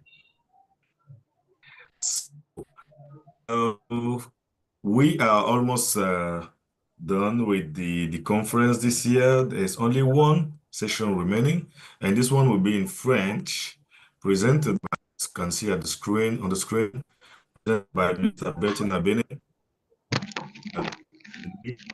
For those who don't know, NIST, the framework NIST is going to present and let us know about what it is and how we can apply it into our company. So let's come back in 5 minutes. Let's come back in 5 minutes. The time for him to get ready and join the session. Thank you.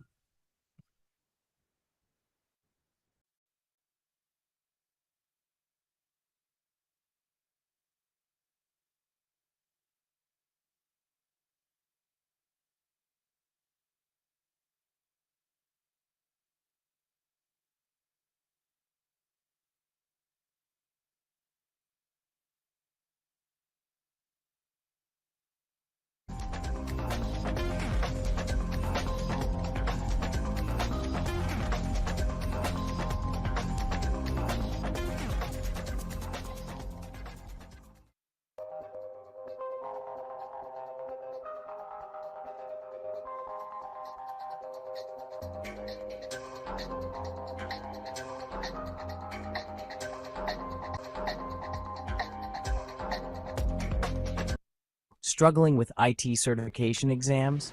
Introducing ExamBoot, ultimate AI-connected platform to help you with detailed explanations for each question in multiple languages and personalized advice throughout your preparation. Track progress with our advanced performance dashboard. Focus on unique areas and improve with targeted tests. Get ready to ace your next certification. ExamBoot, your path to success starts here. Visit examboot.com today.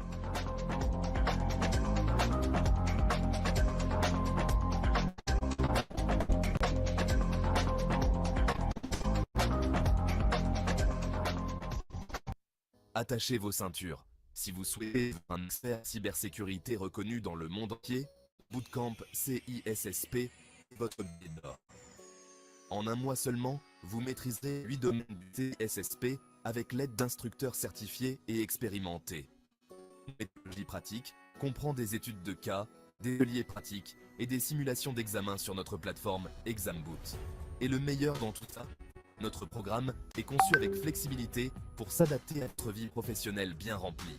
Pourquoi obtenir la certification CISP? C'est simple.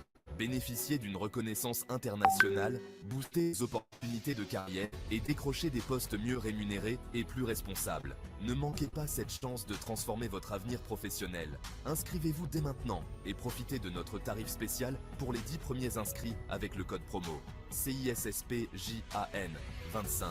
Tic, tac, le temps presse. Scannez le QR code sur votre écran et inscrivez-vous dès aujourd'hui. À très bientôt.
Struggling with IT certification exams?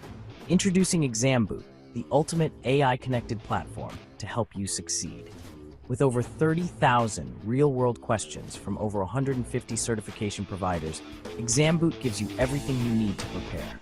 It's simple. You add a certification and create as many exam simulations as you want.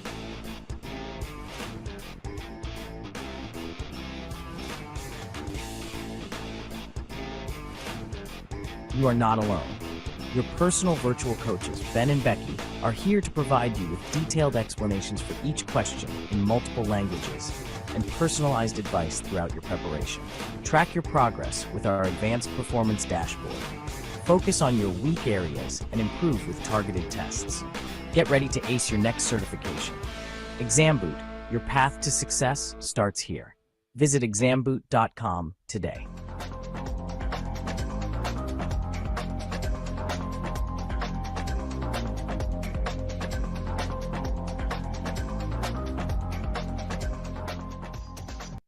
Attachez vos ceintures. Si vous souhaitez devenir un expert en cybersécurité reconnu dans le monde entier, notre bootcamp CISSP est votre billet d'or.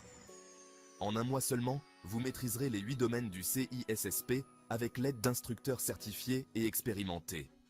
Notre méthodologie pratique comprend des études de cas, des ateliers pratiques et des simulations d'examen sur notre plateforme ExamBoot. Et le meilleur dans tout ça, notre programme est conçu avec flexibilité pour s'adapter à votre vie professionnelle bien remplie. Pourquoi obtenir la certification CISSP? C'est simple. Bénéficiez d'une reconnaissance internationale, boostez vos opportunités de carrière et décrochez des postes mieux rémunérés et plus responsables. Ne manquez pas cette chance de transformer votre avenir professionnel. Inscrivez-vous dès maintenant et profitez de notre tarif spécial pour les 10 premiers inscrits avec le code promo CISSPJAN 25. Tic, tac, le temps presse. Scannez le QR code sur votre écran et inscrivez-vous dès aujourd'hui. À très bientôt.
Alors, bonsoir à tout le monde et merci d'être présent à la septième édition de EOCON.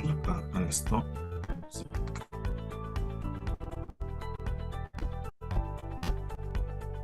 Alors, je disais bonsoir à tout le monde. J'espère que vous me suivez.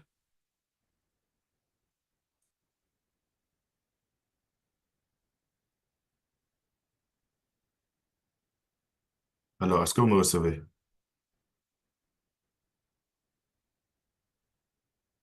Oui, Ok, merci.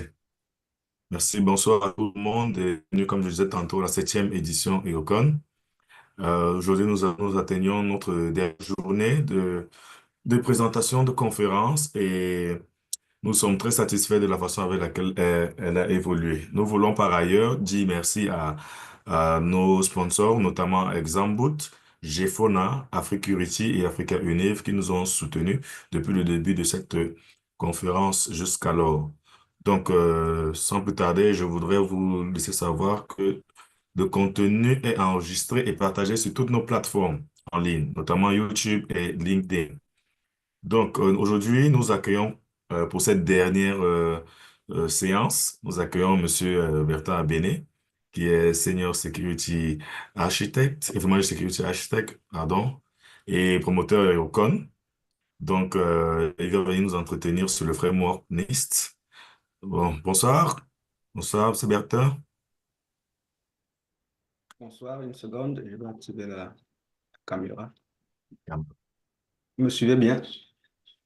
Très bien, 5 sur 5. Voilà. D'accord. Je vais en profiter pour arrêter le partage. Voilà ce qui est fait.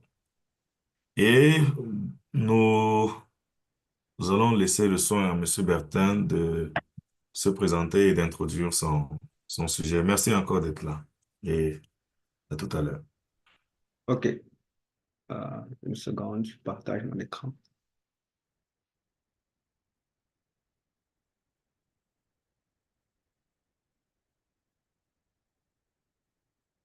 Vous voyez mon écran? Oups.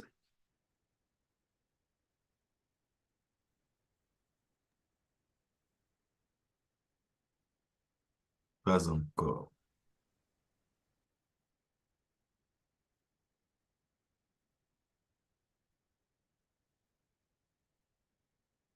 C'est bon? OK, c'est bon. OK.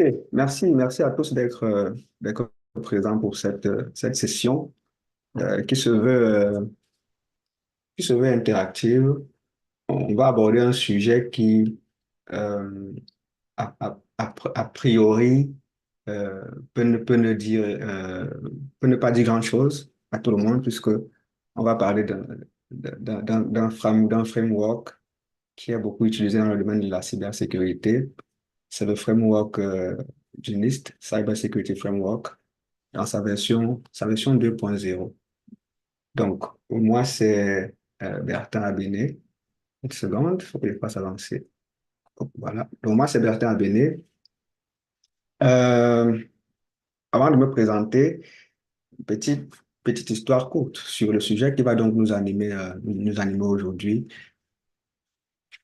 De quoi parle-t-on lorsqu'on parle donc du NIST? En fait, il se trouve qu'en février 2013, le président américain de l'époque, donc Barack Obama, constatant qu'il y avait donc une recrudescence d'attaques sur les infrastructures critiques américaines, a donc fait signer un décret, le décret 1363-6, qui en fait vise à l'amélioration de la cybersécurité dans les infrastructures critiques américaines.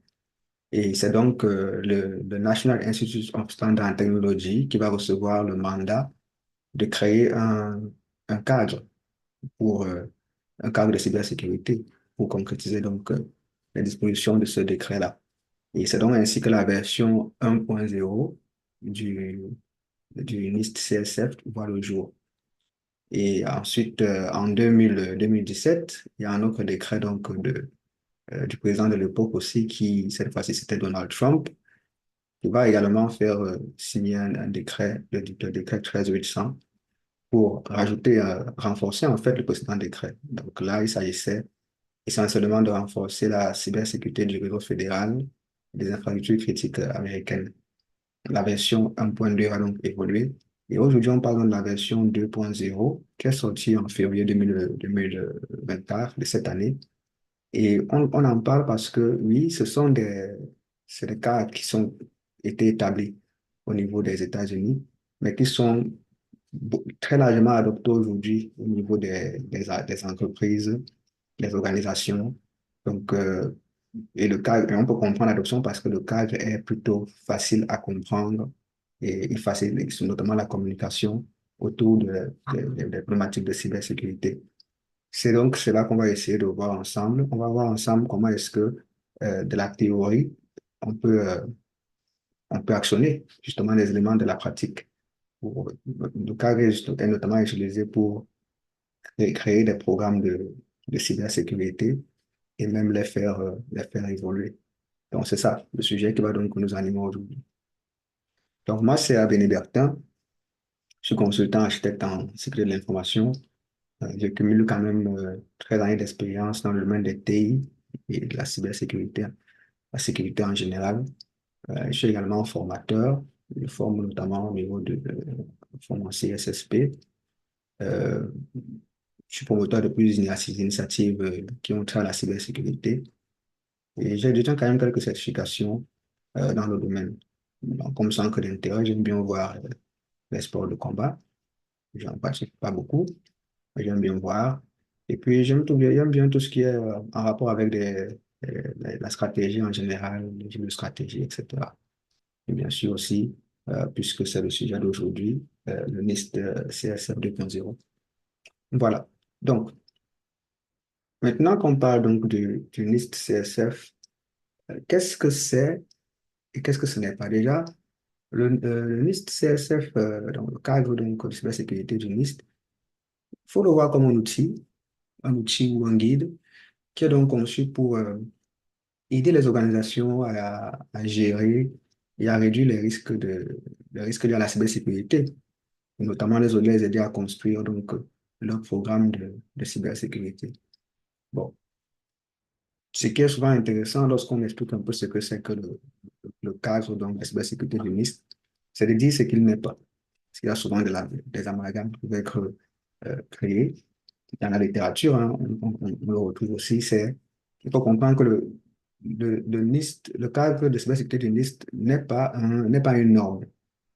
C'est-à-dire que ce n'est pas un document où vous allez trouver des directives spécifiques sur la manière dont les mesures de sécurité doivent être mises en œuvre, des, des solutions technologiques spécifiques à adopter, etc.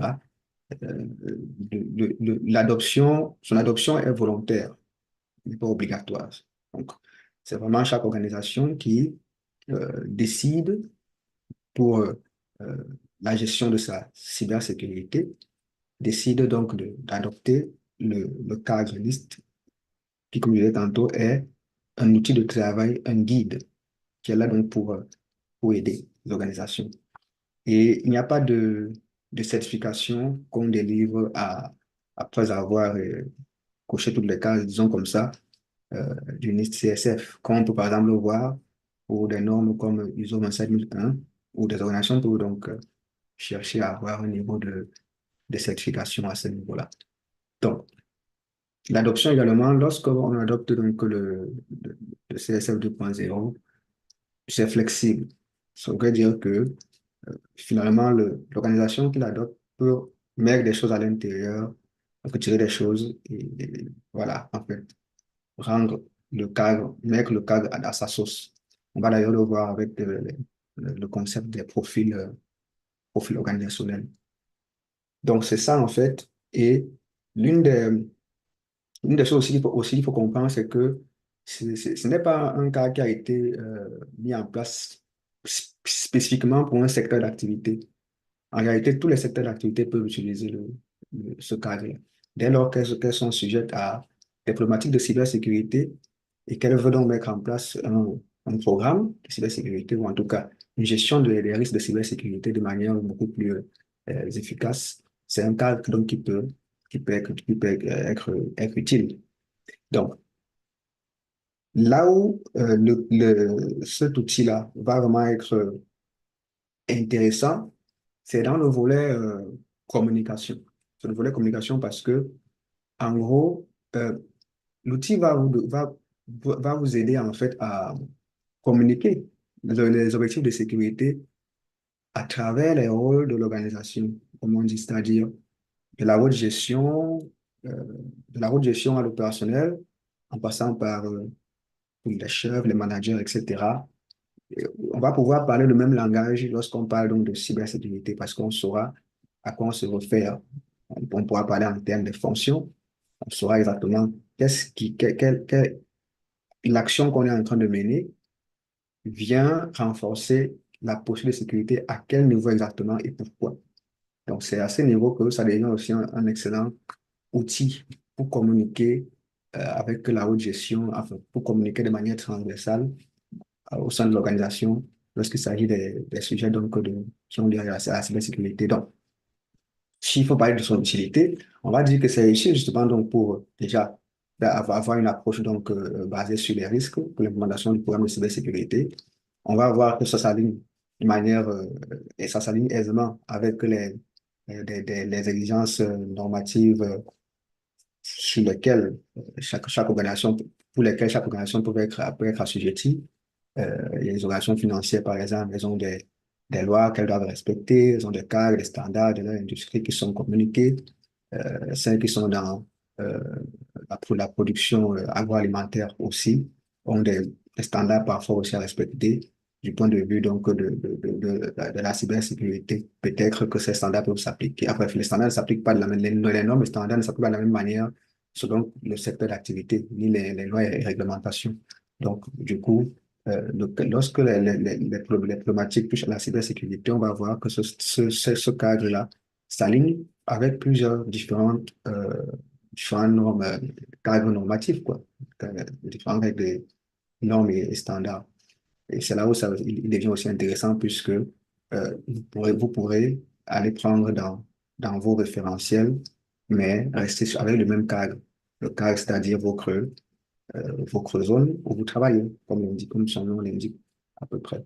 Et puis, bien sûr, une fois que vous avez cette architecture, également, vous pourrez mesurer de manière constante et de manière répétable surtout votre posture de sécurité dans le temps. C'est là donc où le cadre est également intéressant. Alors, ce qu'il faut comprendre avec le cadre, c'est avec ce cadre-là, c'est que sa structure, en fait, il se structure en trois composants principaux. Il y a ce qu'on appelle le cœur, c'est donc framework core, c'est en fait le cœur, c'est là où on va retrouver, on va dire que c'est une liste, hein. C'est comme une liste qui est donc qui structure dans un langage commun, donc facile à comprendre, un ensemble d'activités qui sont donc souhaitées en matière de cybersécurité. C'est comme ça qu'il faut comprendre le cœur.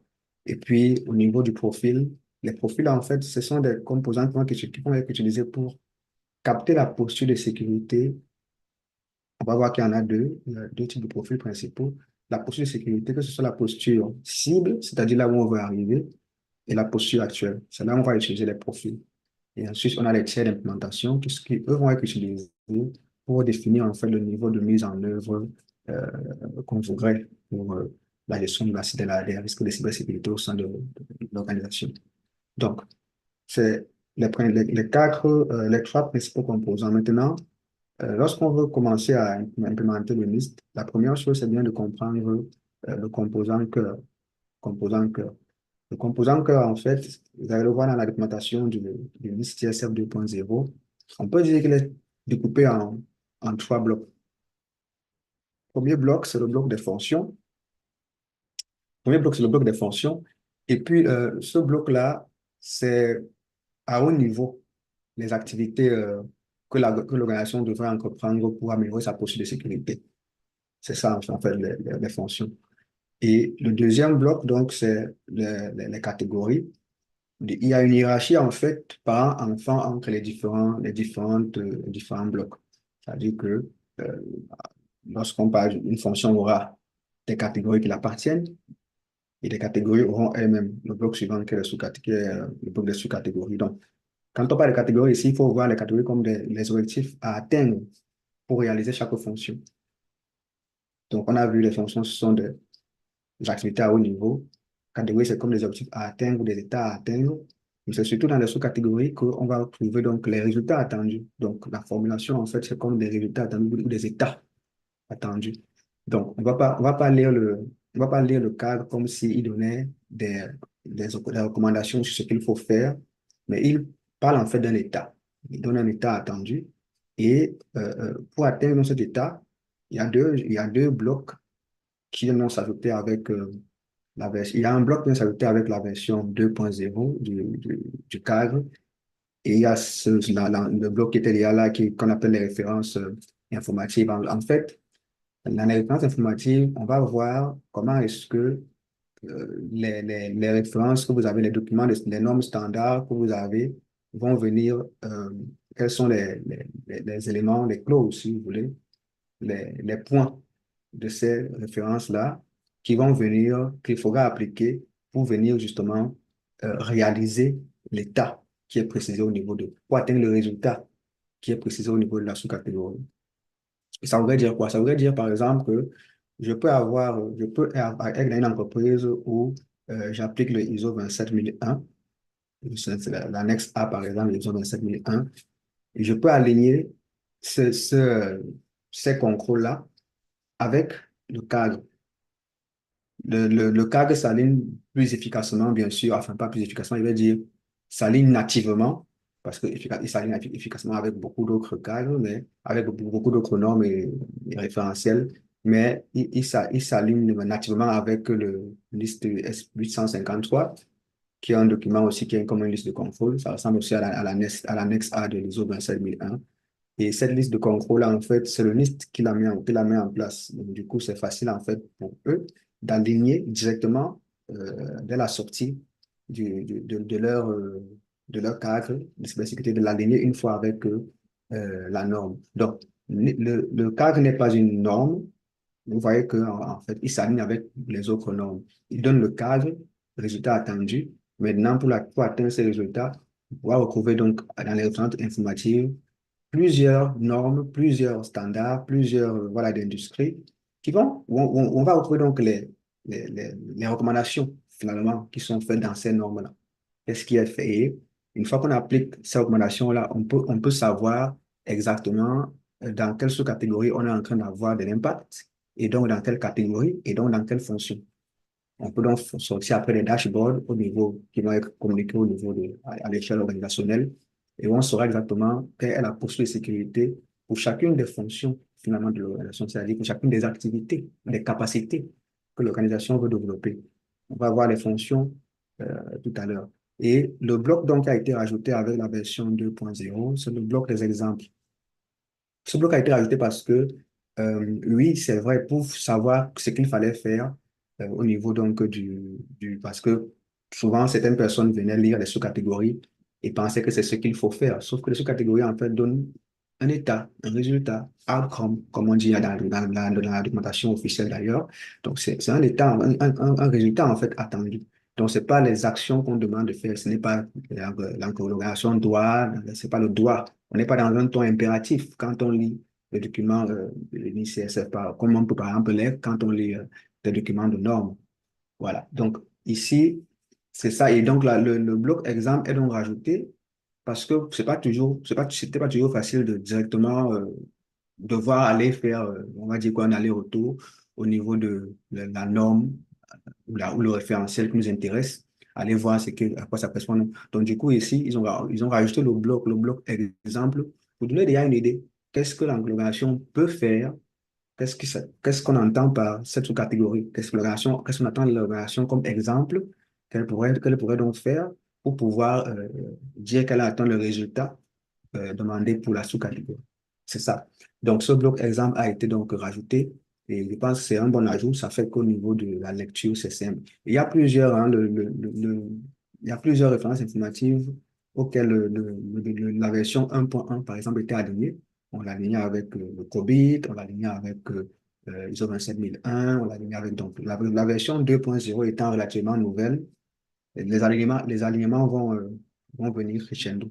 Ça veut dire que si vous êtes dans une organisation qui utilise un standard particulier, vous pouvez toujours utiliser aussi donc le cadre donc, du NIST. Voilà.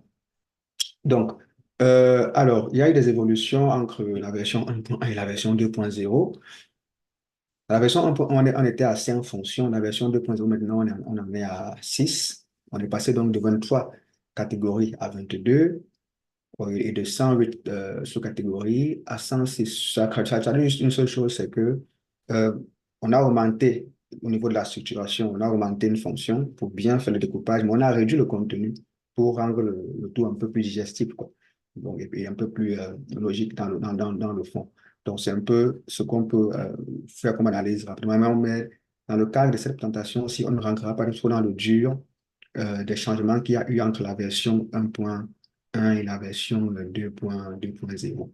Donc, et attaquons-nous un peu aux fonctions pour comprendre un peu, parce que pour comprendre le cadre NIST, CSF, pour comprendre le cadre de cybersécurité du NIST, il faut déjà comprendre les fonctions. Je pense que c'est en comprenant les fonctions qu'on arrive à comprendre la vision qui est derrière ce cadre-là et surtout pourquoi est-ce que lorsque vous pensez cybersécurité, ça va être intéressant de garder en fait ça en tête. Même si c'est pas le cas, même si c'est pas ce cas que vous utilisez en organisation, de garder en fait ces différentes fonctions en tête parce que finalement, c'est parce que ces fonctions-là sont remplies pour un actif à protéger qu'on peut estimer que cet actif est protégé. Donc, prenons par exemple, il y a bien cet exemple, l'image de la forteresse assiégée et qu'il faut donc protéger. Donc, on a des assaillants qui sont à l'extérieur, on a une forteresse à protéger. On sait tous que on ne peut pas protéger ce qu'on ne connaît pas. Donc, il va falloir ici déjà développer une compréhension de notre actif. Ici, l'actif, c'est la forteresse, c'est tout ce qu'elle contient. C'est notre actif de valeur.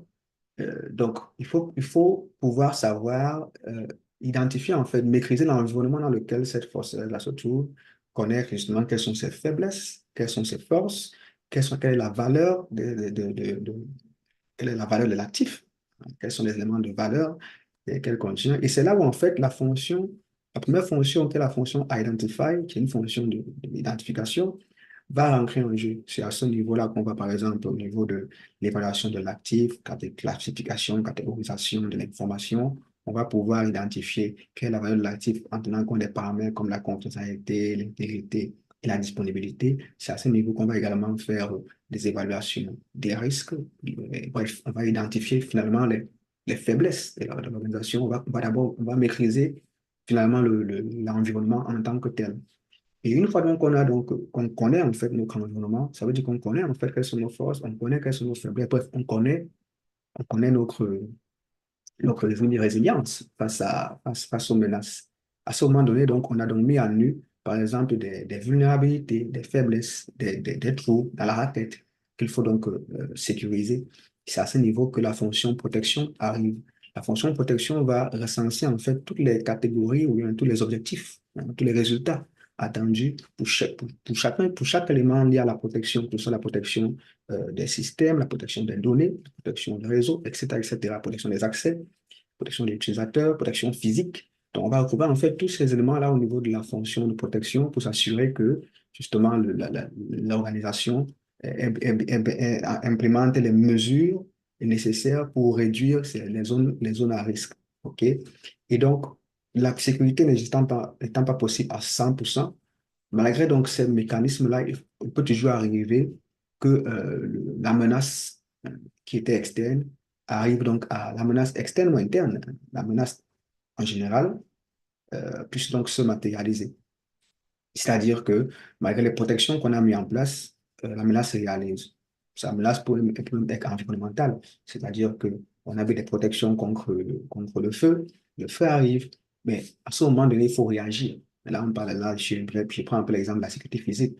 À ce moment donné, il faut réagir. Et si, lorsque la menace se réalise, on n'a pas mis en place des mécanismes pour réagir, on n'est pas sécurisé à 100%.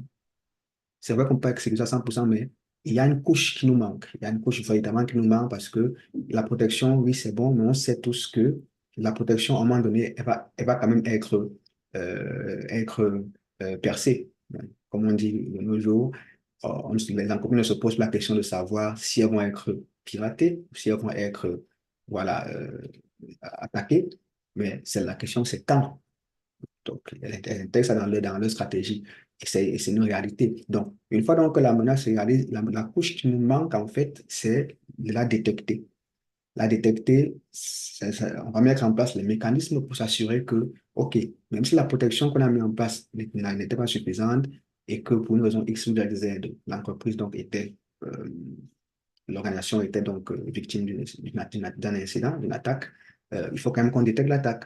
Mais la détection ne sert à rien si on ne peut pas réagir après derrière. Je veux dire, si vous mettez une caméra de surveillance pour protéger vos coffres-forts, mais vous savez très bien que même si quelqu'un vient devant la caméra et prend vos coffres-forts, vous ne pouvez pas réagir. Ça veut dire qu'en fait, dès lors que la personne sait qu'il n'y a pas de capacité de réponse derrière, elle va venir même vous narguer devant la caméra de surveillance, par exemple.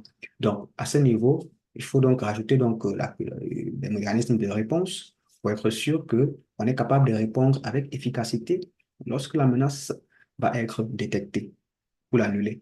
Le problème maintenant, c'est que même en ayant répondu à un incident, il y a toujours un temps entre le moment où l'incident se produit et le moment où on arrive à dégager l'incident, à résoudre l'incident. Et pendant ce temps-là, en fait, il peut arriver qu'il y ait déjà eu quelques dégâts. Il peut arriver que un serveur se soit arrêté de fonctionner. Il peut arriver que des informations classifiées aient été publiées. Il faut gérer en fait ce genre de situation-là.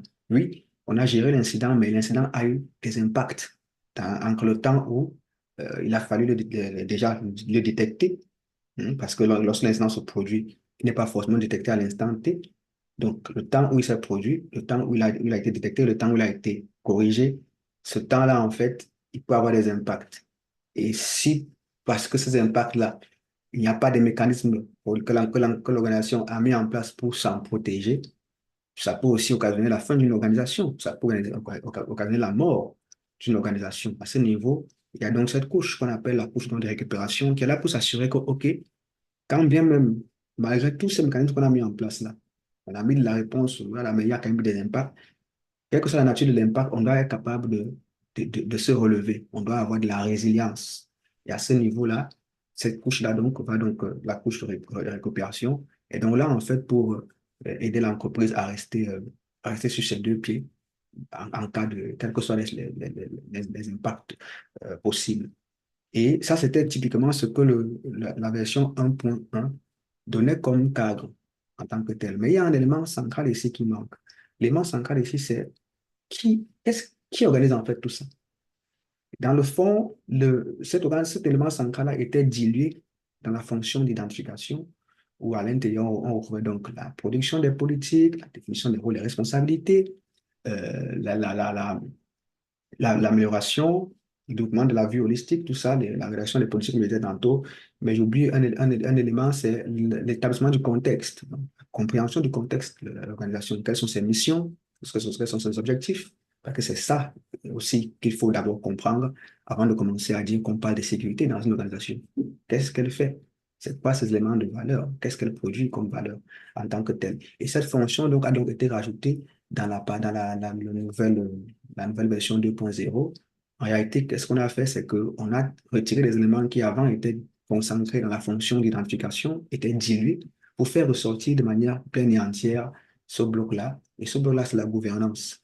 La gouvernance, en fait, c'est l'élément qui va irriguer finalement toutes les autres fonctions. C'est-à-dire que toutes les autres fonctions vont fonctionner parce qu'il y a de la gouvernance au centre. Vous voyez qu'on n'a pas mis la gouvernance comme un élément autour, mais on l'a vraiment mis au milieu, dans la représentation du cadre, pour signifier à quel point est-ce que cet élément-là, en fait, finalement, toutes les fonctions ont besoin d'une gouvernance pour bien fonctionner et ont besoin d'interagir de cette manière-là, de manière, elles dépendent les unes des autres.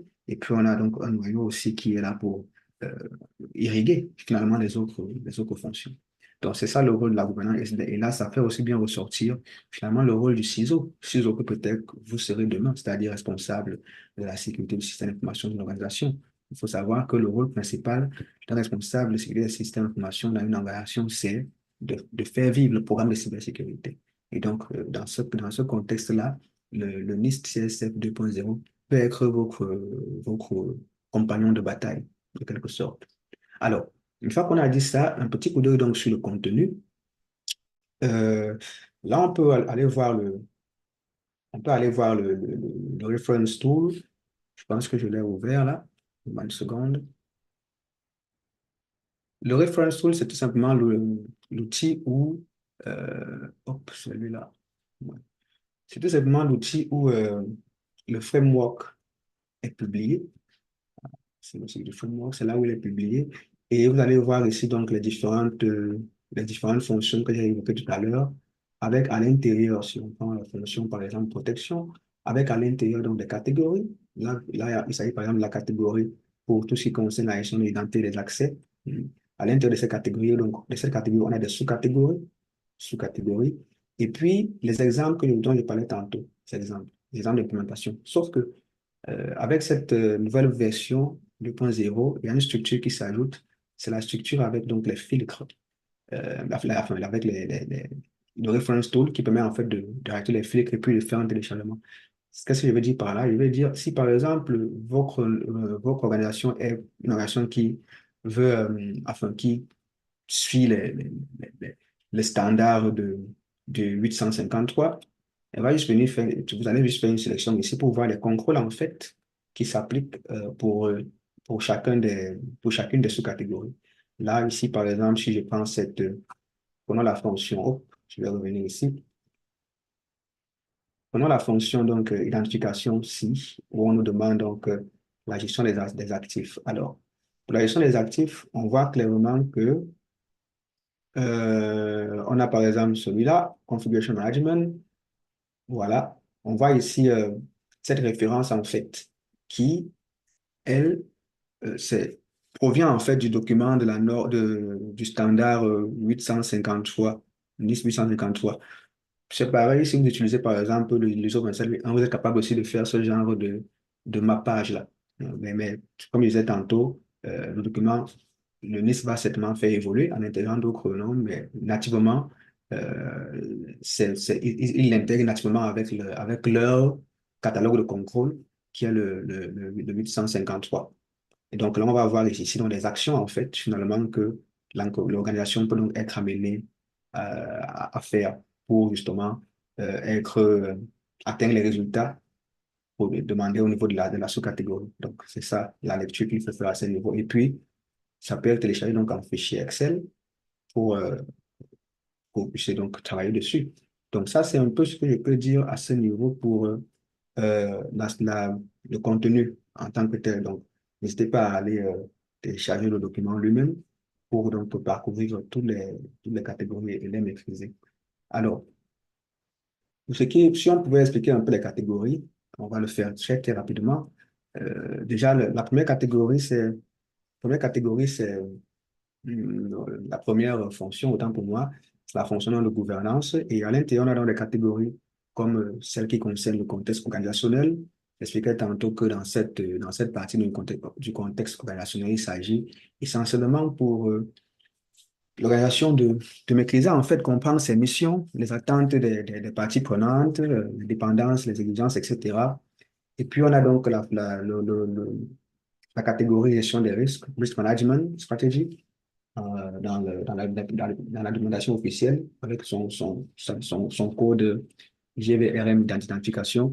Alors, ces catégories, en fait, c'est là où l'entreprise va mettre en place son cadre de gestion des risques, finalement, c'est-à-dire toute la stratégie de gestion des risques va être implémentée à ce niveau-là. Donc, il va s'agir pour elle d'établir ses priorités en termes de tolérance des risques. Voilà, qu'est-ce qu'un risque élevé pour elle? Qu'est-ce qu'un risque acceptable pour elle? Voilà, donc, parce que c'est sur ça, en fait, finalement, que les évaluations des risques se produire. Et ça, on va le voir dans la fonction justement suivante. Donc, tout le cadre en fait de gestion des risques est établi à ce niveau. L'entreprise va bien identifier les rôles et responsabilités qui sont liés à la gestion de la cybersécurité. Elle va donc produire ses politiques de sécurité, de procédures, etc., l'architecture documentaire de la sécurité de l'organisation, puis tout ce qui va concerner la gestion de la chaîne d'approvisionnement pour améliorer justement les processus de gestion liés à la chaîne d'approvisionnement. Il faut dire que dans la version 2.0, on met un accent particulier sur ça. Et puis, comment est-ce qu'elle va développer justement une vue holistique, donc une vue tous azimuts de toutes les fonctions de sécurité. Ça, c'est typiquement ce qu'on va au niveau de la fonction donc, de gouvernance. Ensuite vient la fonction donc d'identification. Ici, il va s'agir pour l'entreprise donc d'identifier les actifs. Qu'est-ce que j'ai en présence?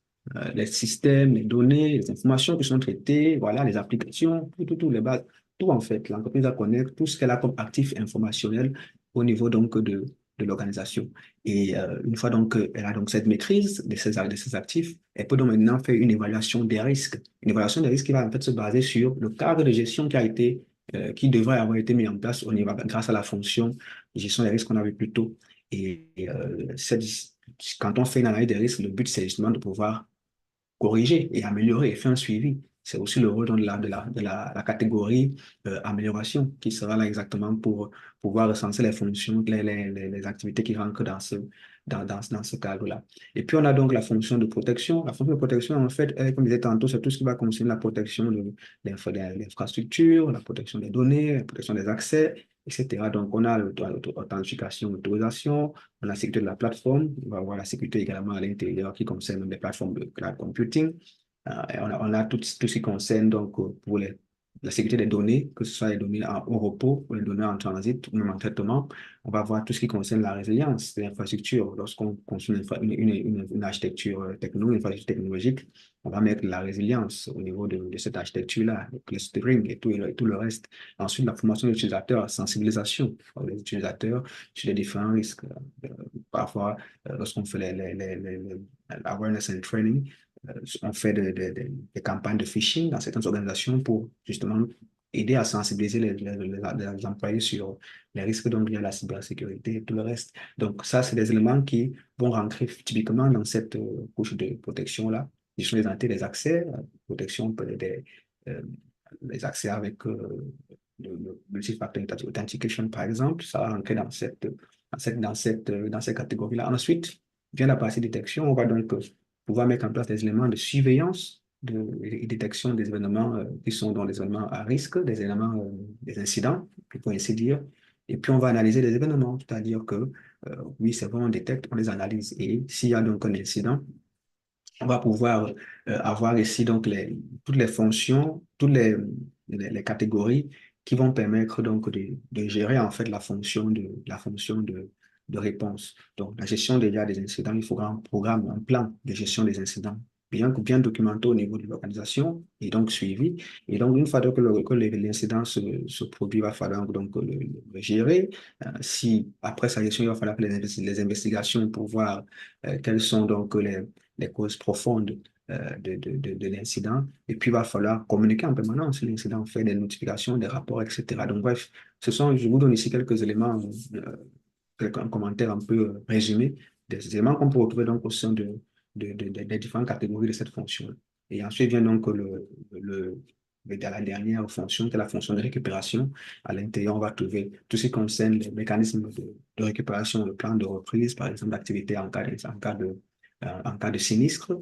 Et puis, on va voir à l'intérieur tout ce qui concerne la communication pour s'assurer que, en ces situations de crise, là, parce que lorsqu'on est en situation de crise, en général, la communication doit être vraiment au top, quoi. Parce que rien qu'avec une mauvaise communication, une petite crise peut être aggravée.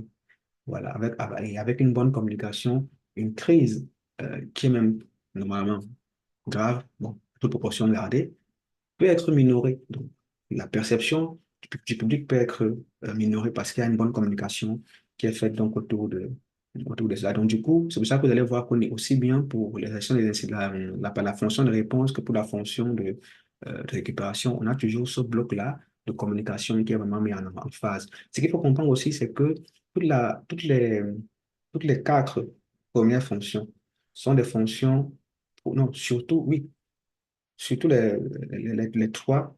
Bon, la fonction de gouvernance, en fait, rentre dans les deux.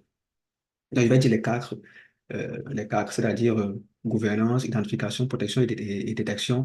Ce sont des fonctions proactives en termes de sécurité. Proactives, c'est-à-dire que on réagit, on fait avant que quelque chose ne se produise.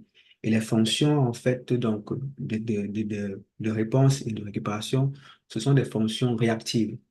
Mais la gouvernance, en fait, peut être classée dans les deux parce qu'elle, comme je vous ai montré tantôt, voilà, elle intervient dans toutes les fonctions. Donc, c'est un peu ça qu'il faut comprendre aussi en termes de structuration du rôle même, finalement, des fonctions de par leur nature profonde. Alors, une fois qu'on a compris ça, on peut donc passer à la clé suivante, l'élément suivant, en fait, qui est le profilage. Le profilage, en fait, euh, ça va être intéressant à ce niveau parce que lorsqu'on va vouloir créer un profil, lorsqu'on va vouloir donc implémenter le cadre le cadre de cybersécurité du NIST, on aura besoin ici de créer des profils. C'est quoi les profils du point de vue donc du NIST? Les profils, en fait, ce sont, je le disais d'ailleurs à l'entame de mon propos, ils vont être utilisés pour capter la posture de sécurité de l'organisation. En fait, ils sont utilisés, si vous voulez, pour comprendre euh, quelles sont comprendre, adapter, enfin plus tard adapter et évaluer, et même hiérarchiser les résultats en matière donc, de cybersécurité, en fonction bien sûr des objectifs de l'organisation. Donc, l'organisation va utiliser les profils pour pouvoir capter finalement où est-ce qu'elle veut être. Donc, c'est comme elle répond à deux questions. Où voulons-nous être et un autre profil pour savoir où est-ce qu'elle est actuellement. On parle en fait de profil organisationnel. Donc, les profils organisationnels, le profil organisationnel, il y en a deux dans le cadre donc, de cybersécurité du NIST. Il y a le profil cible et le profil actuel. Le, le profil, euh, le profil organisationnel, en fait, si vous voulez, euh, de toutes les façons, lui, c'est comme le profil. On va voir les autres profils. Ouais, je vais évoquer cet élément après. Ce qu'il faut donc comprendre, c'est que on aura besoin en fait des deux profils pour à connaître en fait là où on veut aller et où on est actuellement, parce que quelque part derrière, je pense que vous le voyez déjà, on va pouvoir faire une comparaison entre la posture actuelle et la posture souhaitée, la posture cible. Donc, euh, pour la création des profils, il y a, je vais dire, des étapes, hein, des étapes ou des éléments simples qui vont rentrer en jeu. Déjà, il faudra définir le champ d'application. C'est tellement important parce que les profils peuvent s'appliquer. Les profils, quand on crée un profil, euh, il ne peut pas s'appliquer à toutes les réalités. Donc, le profil que je crée, par exemple, pour protéger un serveur Windows, disons comme ça, c'est pas le même profil pour protéger une voiture électrique. Vous voyez un peu. Donc, les profils, en fait, quand on les définit, on doit d'abord bien se couper, en fait. On doit bien définir le champ d'application de ce profil-là. Parce qu'on a donc défini le champ d'application qu'on saura en fait dans quel type de réalité, dans quel type de contexte, finalement, est-ce que ce profil-là peut être utilisé pour l'évaluation. Il faut savoir qu'une organisation peut avoir plusieurs types de profils. Ça aussi, il faut le comprendre. Il n'y a pas L'organisation peut avoir un profil pour toute l'organisation, mais après, par rapport dans certains secteurs, elle peut définir d'autres profils. C'est aussi ça, la flexibilité qu'on retrouve avec donc, le cadre de ministre. Toujours est-il qu'in fine, on pourra parler le langage en termes de fonction, c'est-à-dire détection, identification, etc. Donc, on établit le profil et ensuite on peut parler le même langage en termes de, voilà, dans le résultat final. Donc, comme je disais tantôt, pour définir le champ d'application, en fait, on va ici se focaliser sur des facteurs comme le domaine d'activité, les catégories technologiques, ça peut être les technologies opérationnelles ou bien les technologies de l'information. On a le type de données. Ce sont des données qui sont les données médicales, ce sont les données bancaires, etc., financières. Donc, tout ça va jouer. Et puis, le type d'utilisateur aussi. Donc, il y a plusieurs données, facteurs, en fait, qui vont rentrer en jeu pour pouvoir donc définir le domaine, la technologie utilisée pour pouvoir donc définir, en fait, quel est le champ d'application de ce profil-là. Enfin, on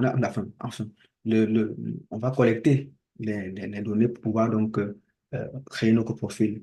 Ces données-là, en fait, ce sont des éléments du cadre légal normatif. Ça peut aussi être des politiques et des directives internes. Parce que ce que j'ai omis de dire, c'était présent dans le slide, mais j'ai oublié de le préciser, c'est que dans les références normatives que vous identifiez dans le NIST, là, au niveau du cadre, lorsque vous créez votre propre profil, vous pouvez rajouter les directives internes de l'organisation. Ce n'est pas forcément des COBIT, ISO 27000, ISO 27001 ou bien UNIS 853 comme on a vu. Non. L'organisation peut avoir des directives que vous utilisez dans le cadre, dans votre implémentation du cadre CSF. Et c'est là où on parle donc euh, d'adaptation. C'est-à-dire que quand on va commencer à créer le profil proprement dit, on va utiliser en fait ces ressources-là. Et euh, ce qui va vous aider finalement dans la démarche de création de profils, c'est ce qu'on appelle les profils de communauté.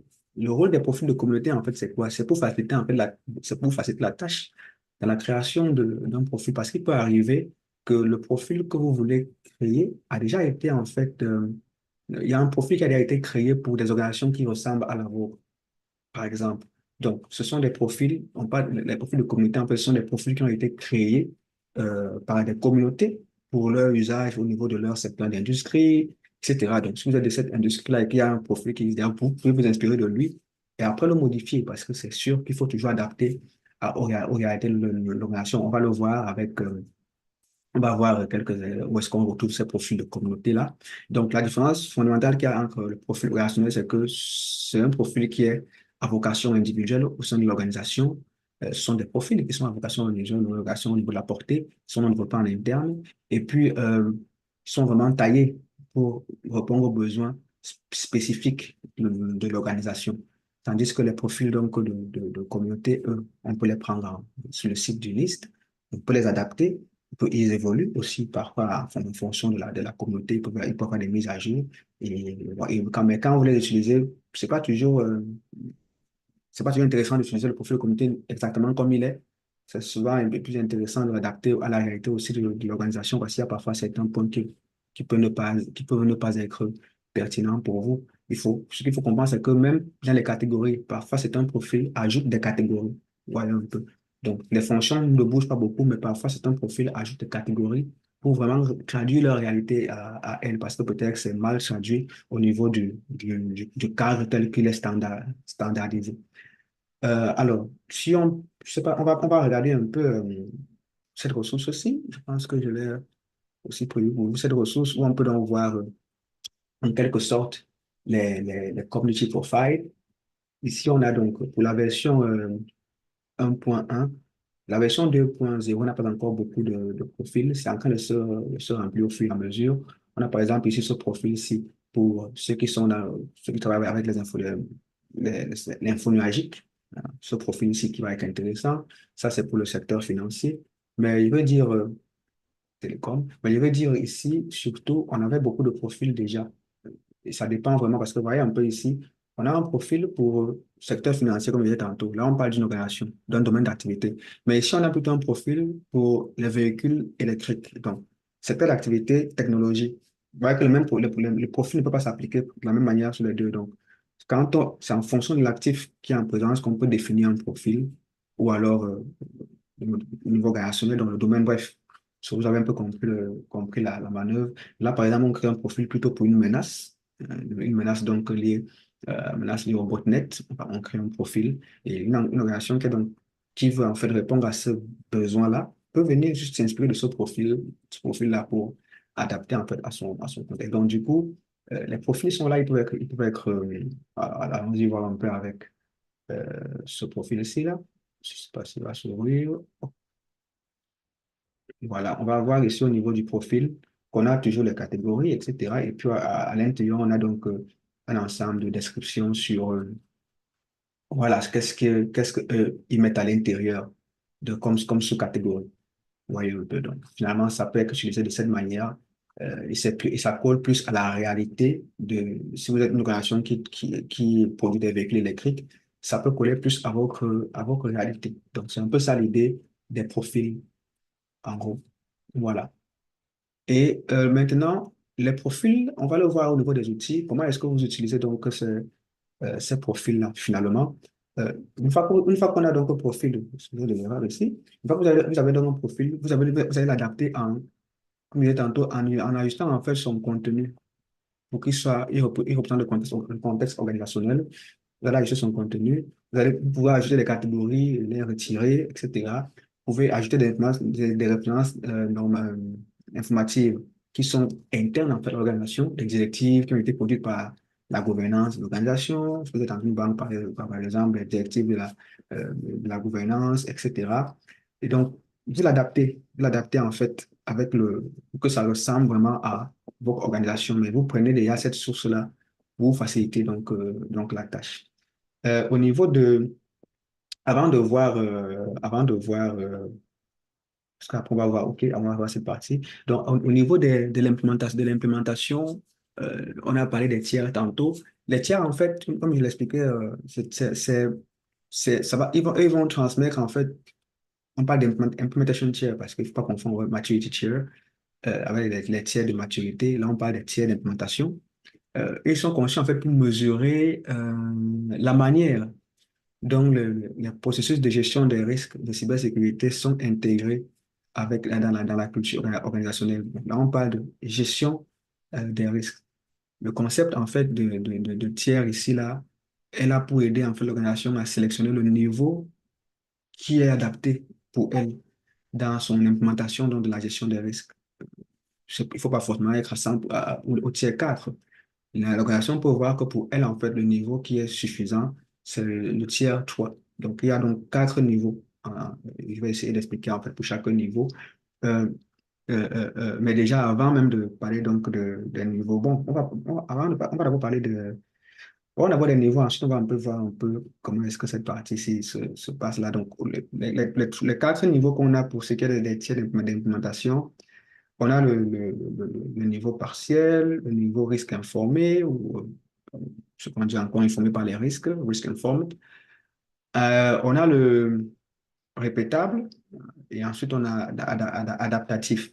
Dans le tiers 1, en fait, c'est lorsque les pratiques de cybersécurité ne sont réactives. On dit souvent, on parle souvent d'ad hoc. Donc, voilà, rien n'est vraiment formalisé, on est réactif. Il n'y a pas de coordination entre les différentes équipes, les différents départements, les différentes unités, etc. Donc, il y a presque rien. Il y a rien, en fait.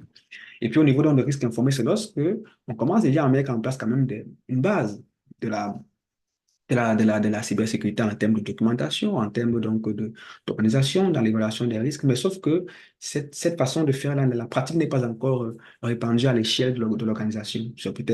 Donc, quand on part d'une direction à une autre, on va voir que ça diffère.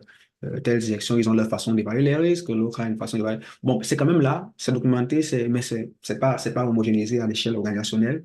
Et puis, on va voir que au niveau donc du tiers numéro 3, on commence déjà à avoir des processus qui sont déjà mieux documentés, mieux formalisés et qui sont appliqués de manière cohérente dans l'ensemble de l'organisation pour tout ce qui concerne la gestion des risques de cybersécurité. Et donc, à ce niveau, l'organisation commence déjà à disposer de processus standards qui sont non répétables, puisque la culture est partagée à l'échelle de l'organisation.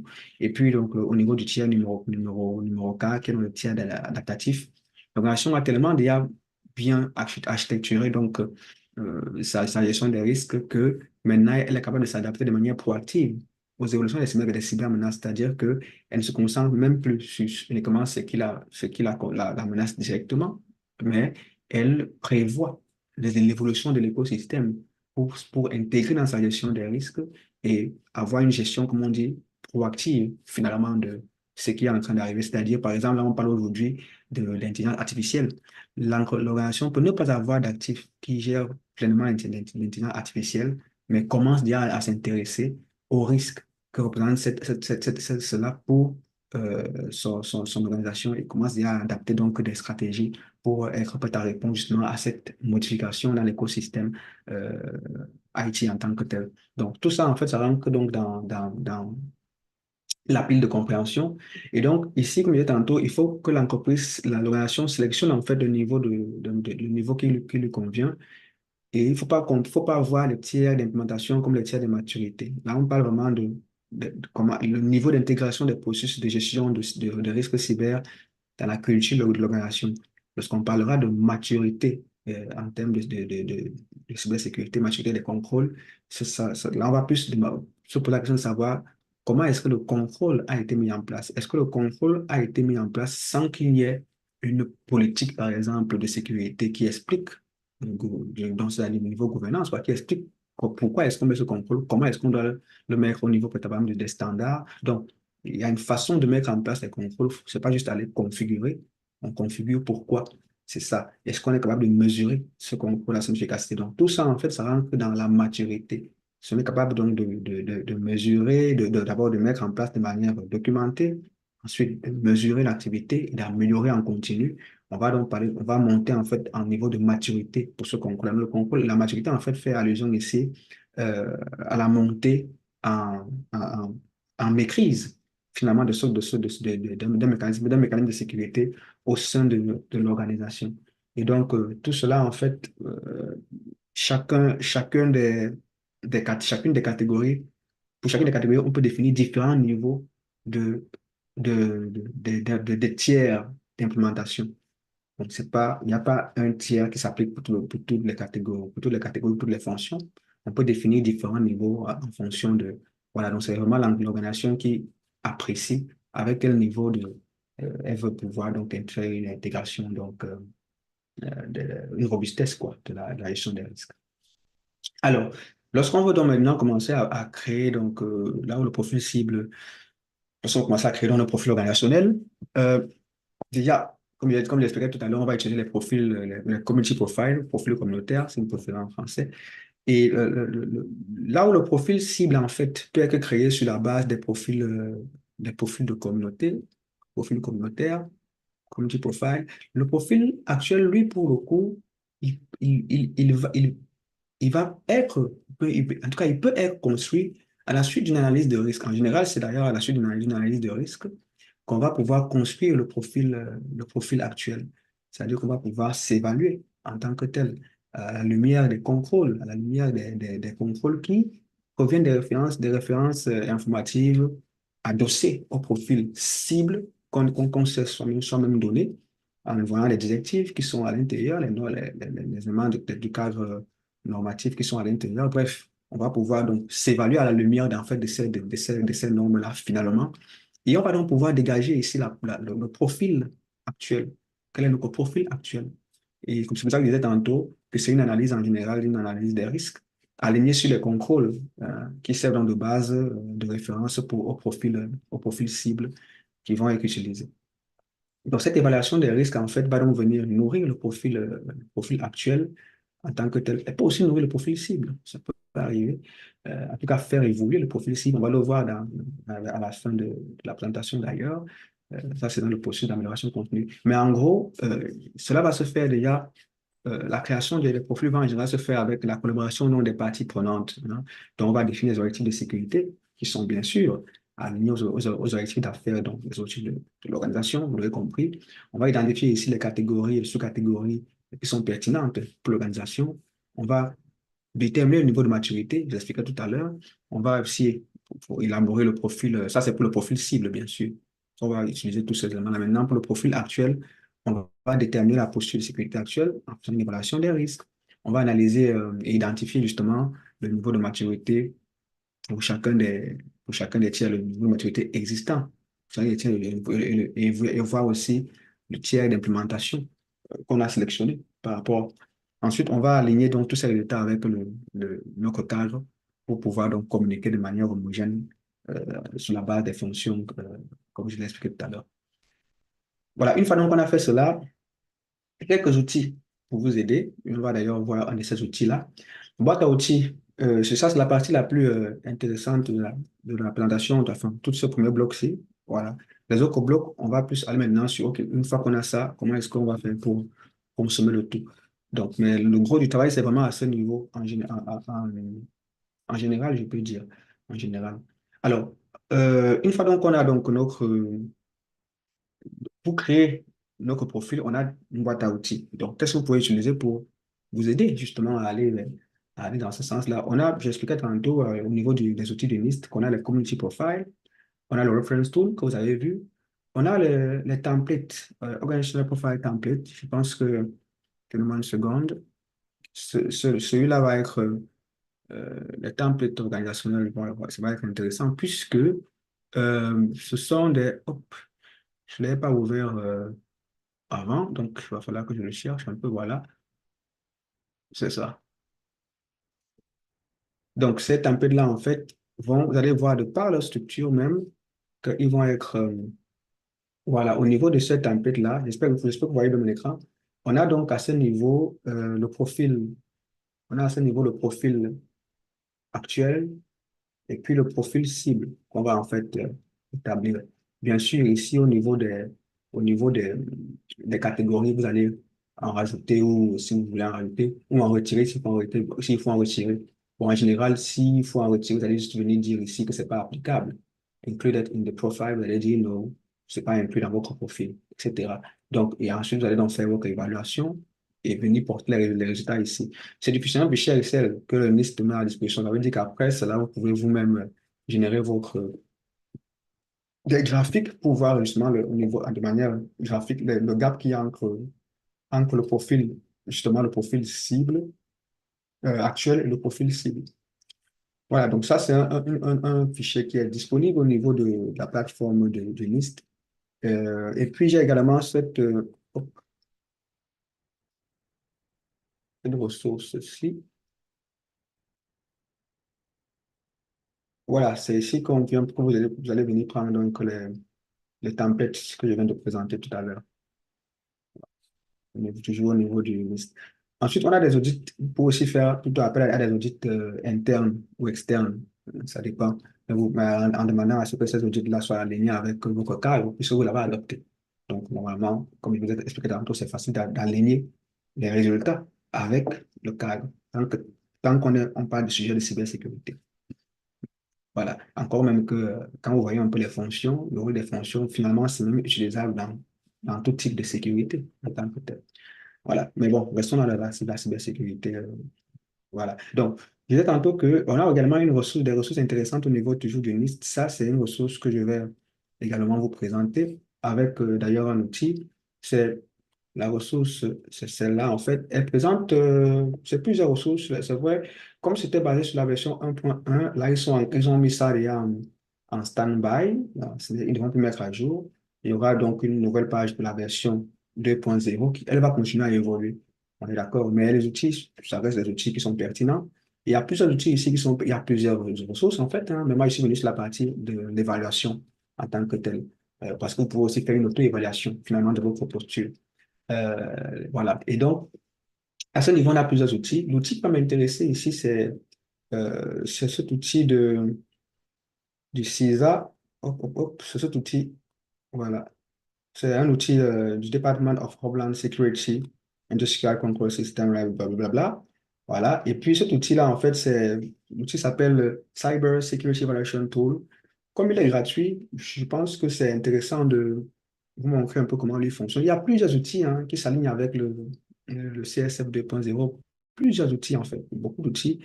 Et vous allez voir ici des vendors que vous connaissez. On a vu la Splunk, on voit Tenable qui nous fait Nessus. On voit ici des Open Group qui fait le TOGAF, certainement, c'est un nom que vous connaissez. Rapid7 qui fait Metasploit, etc. Donc, je peux vous dire que l'adoption en fait de ce framework-là est largement répandue. On a ici l'ISO 27001, voilà, qui il y a 27, autant pour moi, 27110, etc. Donc, c'est vraiment intéressant de parcourir aussi ces ressources-là pour affiner aussi votre compréhension finalement de la chose. Donc, moi, ce que je vais essayer de vous présenter maintenant, c'est plus, c'est plus cet outil-ci, C7.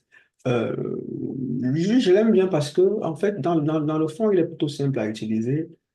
Déjà, quand vous venez au niveau des ressources, il va vous proposer plusieurs documents de référence, plusieurs documents de référence, que ce soit les documents de référence de la Carnegie Mellon, qui nous fait donc le Cyber Security Maturity Model. C'est pas le rôle de notre objectif de voir ça aujourd'hui. Et puis, on a donc, vous voyez ici, on a donc notre élément sur le liste de Cyber Security Framework. Voilà. Donc, plusieurs documents, en fait, que vous pouvez directement consulter à partir donc de leur interface. Voilà, là, par exemple, c'est notre document sur le cadre donc, du NIST. Mais c'est pas ça que je vais vous montrer, en fait.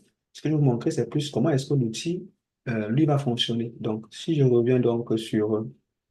hop, voilà, je reviens, je vais fermer ça, je reviens ici. Alors, lorsque vous voulez utiliser l'outil, qui est un outil, en fait, pour self-assessment, comme on dit. Donc, vous allez démarrer une analyse. En fait, vous pouvez l'utiliser même pour analyser aussi un client. C'est à vous de voir, mais je le vois plus dans l'approche self-assessment. Qu'est-ce que l'outil va faire quoi, en fait? Vous allez venir choisir, en fait, finalement, le cadre que vous voulez utiliser, en fait, les références qui vous intéressent, avec quoi est-ce que vous voulez être euh, finalement aligné. Il y en a plusieurs, comme vous pouvez voir là, plusieurs normes, plusieurs références, etc. Le 6 version 6, le 6 version 8, avec les différents niveaux. Ceux qui connaissent le 6, on a les trois niveaux 1, 2, 3, et 4, PCI, DSS, etc. Bon, une fois que vous avez donc choisi, là on va prendre par exemple la version de NIST Cyber Security Framework, dans sa version 1.1. La version 2 va suivre une fois que la mise à jour va être publiée. Je vais ici vous montrer le début. On va mettre ici le nom de l'organisation. On va ici préciser la taille de l'organisation, le secteur d'industrie, etc., etc., parce que tout ça, en fait, va venir influencer l'analyse en tant que telle. On va mettre ici le niveau d'assurance, c'est-à-dire avec quel niveau d'assurance on voudrait que on voudrait que l'organisation a besoin de faire son évaluation sur tout ce qui concerne ses contrôles. Et puis, on va avoir ici, après avoir rentré tous ces éléments-là, sélectionné les standards et tout, on va donc avoir des exemples, donc des questions adaptées à ce qu'on a fixé comme élément en entrée. On va avoir ici donc des questions qui vont être générées. Bon, là, je vais directement aller sur hop, une évaluation qui a déjà été faite. Donc, on revient là. Voilà. Bon, yes. C'est une évaluation exemple hein, qui a été faite donc, pour la circonstance. Euh, Si on vient donc au niveau donc on a des questions ici, donc les questions qui ont été produites, voilà, ce sont des questions, plus vous augmentez le niveau de maturité que vous voulez avoir, d'assurance que vous voulez avoir, plus le nombre de questions aussi augmente. Et donc là, on est allé sur un profil modéré et on a donc un ensemble de questions qui ont été posées. Donc ici, on a tout le rapport sur les questions qui ont été posées sur les systèmes et puis sur différents domaines comme vous pouvez le constater, le domaine de la gestion des comptes, le domaine de contrôle d'accès, etc. Donc, ça couvre en tout cas toutes les couches et c'est basé, enfin, ça s'aligne en fait avec le CSF 2.0 après. Donc, ce qui fait que après votre évaluation, vous pourrez facilement avoir votre fichier Excel qui va venir vous montrer la posture par rapport donc au CSF 2.0. Bon, 1.1 pour ce qui est de cette version-ci actuelle qui va évoluer en 2.0 parce que comme je disais tantôt, 2.0 c'est relativement nouveau. Donc voyons un peu les résultats rapidement ici. On a donc ici là le tableau de bord qui va nous présenter en fait différentes, voilà, ça c'est pour l'executive summary. on a ici plusieurs éléments, mais moi, ce qui va m'intéresser, c'est finalement le rapport. Parce que dans le rapport, ici, on va voir ici au niveau de Site Security Plan, hein, dans le plan de cybersécurité. Et à ce niveau-là, le plan de cybersécurité, tout simplement, il va nous donner, hop, il va nous donner quelque chose qui ressemble à ceci. Et c'est là on va donc en fait voir donc l'alignement. Vous voyez, donc on a fait l'évaluation. On va voir ici l'alignement qu'il y a donc avec notre cadre de cybersécurité. C'est-à-dire que là, on va retrouver ici les références du cadre pour chacune des fonctions detect, voilà, la fonction detect par exemple. On va retrouver là pour chacun des éléments en fait. Donc, du coup, l'identification, etc. Donc, le rapport peut donc être utilisé maintenant pour aller donc renseigner notre document de profil. Mais ce qu'il faut comprendre ici, c'est que les écarts ne signifient pas des risques. Les écarts, lorsqu'il y a un écart entre un contrôle, entre ce qui est souhaitable et ce qui est voulu, enfin, ce qui est souhaitable et l'état actuel, on a un écart, c'est vrai. Mais dans quelle mesure cet écart-là présente un risque grave pour l'organisation ou pas? Faut pas non plus croire que parce que c'est non, ça veut dire que c'est grave. Il faut maintenant évaluer. Il faut maintenant identifier est-ce que parce que ce contrôle n'est pas en place, est-ce que il y a donc des menaces qui peuvent l'exploiter? Et si les menaces l'exploitent, qu'est-ce qui peut être donc produit comme risque pour l'organisation? Ce risque-là, maintenant, il faut l'évaluer. Et ça, il y a d'autres méthodes d'évaluation. Ça peut être une évaluation qualitative ou une évaluation quantitative, comme c'est le cas, par exemple, lorsqu'on utilise la méthode FAIR, donc, etc., etc. Donc, mais la première étape, vous voyez là, est très importante pour traduire justement le gap qu'il y aura entre le profil actuel et le profil cible. Voilà. Donc, c'était intéressant que nous présente cet outil puisque lui aussi peut vous aider à rapidement passer de la théorie à la pratique lorsqu'il va s'agir donc de commencer à utiliser donc ce cadre le cadre de cybersécurité donc du NIST. Il y a d'autres outils qui sont payants. Il y a des outils même d'industrie qui font des évaluations basées sur l'analyse donc de vos actifs aussi. Donc, il y a plusieurs outils qui s'alignent en fait avec ce cadre-là. À vous maintenant de voir par rapport aux besoins de l'organisation et à vos besoins actuels, de voir qu'est-ce qui va être l'élément qui est le plus intéressant pour vous. Donc, libre à vous de faire vos choix après cela. Donc, c'est ça que moi je voulais partager avec vous pour cette première partie. Et comme je disais tantôt, avec la partie le bloc donc de l'analyse des risques.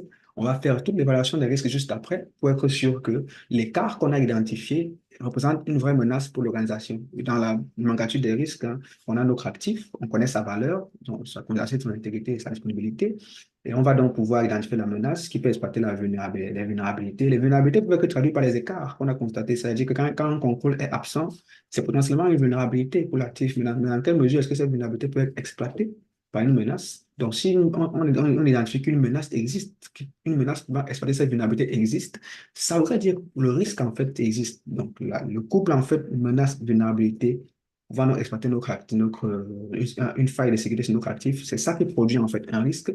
Et le risque, donc, expose donc, notre actif. Et comme ce risque-là expose notre actif, il faut donc protéger cet actif-là. OK? Et donc, on va donc faire une évaluation qui est donc basée sur l'impact et la probabilité. Ça, ce sont des éléments d'impact quand le risque se produit. Quel est l'impact ressenti pour l'organisation et quelle est la probabilité en fait que cet impact, que ce risque-là puisse se produire. Tous ces éléments-là vont vous permettre donc de mettre en place des éléments de réponse. Comme on le sait, c'est pour éviter ou accepter ou transférer le risque ou donc le gérer. En général, quand on veut le gérer, donc le mitiger en tant que tel, on va mettre en place donc des mécanismes donc, de contrôle. Et c'est à ce niveau donc qu'on peut retrouver en fait des contrôles qui vont soit rentrer dans une catégorie ou une autre donc de notre cadre de cybersécurité. Donc, c'est aussi intéressant d'avoir aussi cette petite image-là en tête. Maintenant, parlons donc de la partie analyse et planification, puisque là, on a maintenant établi on a notre profil cible, notre profil actuel. On a analysé, on connaît les risques qui sont avec que le profil actuel. On connaît les écarts, mais on connaît aussi les risques qui sont liés à ces écarts-là. On connaît la priori, on connaît les niveaux des risques. Il y a ces écarts-là, donc on peut les prioriser. Très important, parce qu'on ne peut pas tout faire au même moment. L'entreprise a un budget limité. Et d'ailleurs, c'est le sujet qui va suivre tout à l'heure, puisque une fois qu'on a donc identifié donc les écarts, on peut donc, on a fait ce qu'on appelle le gap analysis, donc telle la distance à parcourir. Donc la distance à parcourir, en fait, va nous permettre ici d'identifier, de prioriser finalement donc les contrôles qui vont venir pallier à ces écarts-là. Oui, parce on a comparé les deux profils, on connaît quels sont nos écarts Maintenant, il faut prioriser en fait les contrôles à mettre en place. On va prioriser les contrôles sur la base de quoi? Sur la base de l'analyse des risques, sur la base des niveaux de risque. Qu'est-ce qui sont les plus pertinents pour l'entreprise? Qu'est-ce qui expose le plus l'organisation? Qu'est-ce qu'il faut corriger en privé? Où est-ce qu'il faut allouer des ressources en termes de financiers dans le budget, des ressources en termes techniques, les outils, les systèmes, etc., des ressources personnelles, des personnes qu'il va falloir peut-être recruter, etc., ou qui sont liés en interne, mais qui vont utiliser de leur temps pour donc produire quelque chose. Bref, les ressources, en fait, vont pouvoir être mobilisées pour implémenter ces contrôles-là. Et il faut donc pouvoir les prioriser parce que là, aucune entreprise n'a des ressources infinies. Donc, une fois donc qu'on a donc fait cette priorisation au niveau des écarts, là, on va donc pouvoir traduire cela donc en plan d'action. C'est-à-dire qu'on va pouvoir, on a priorisé, maintenant il faut traduire cela en plan d'action. C'est-à-dire que les contrôles qui ont été identifiés, on doit pouvoir les décliner en projet. Oui, le contrôle dit le mot de passe doit avoir, je dis n'importe quoi, hein, vraiment n'importe quoi. Le mot de passe doit avoir minimum 10 caractères. On s'est rendu compte que notre mot de passe chez nous, c'était tout de 5 caractères maximum. Ah, d'accord, ok. Mais ce n'est pas ça le projet.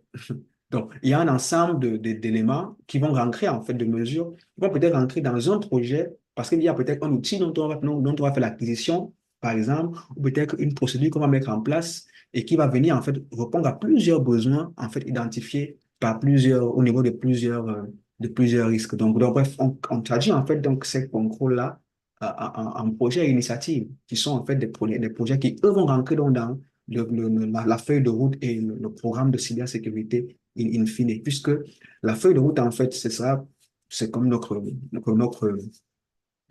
feuille de route, quoi, comme notre cartographie, pour savoir est-ce qu'on va donc arriver au résultat souhaité.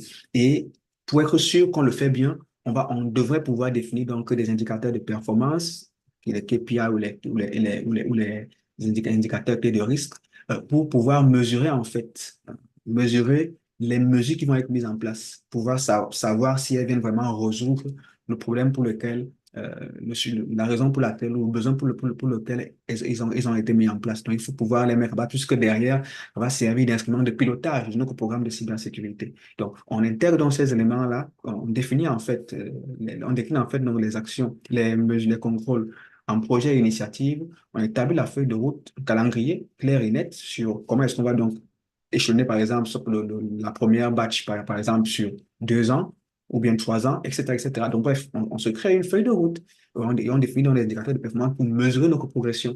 Très important de mesurer la progression.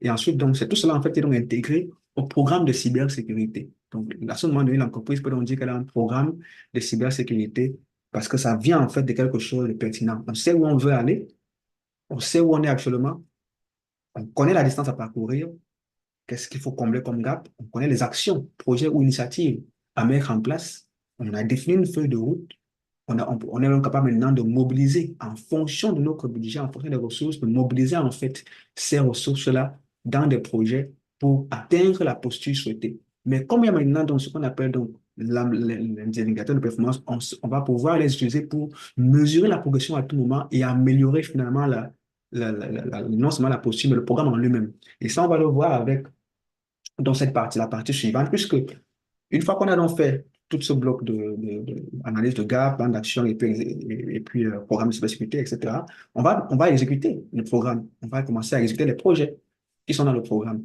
Or, quand on exécute, en fait, lorsqu'on met en place, en fait, ces contrôles-là, dans ces projets-là, on va utiliser des outils. Des outils, en général, ici, c'est des outils de gestion de projet.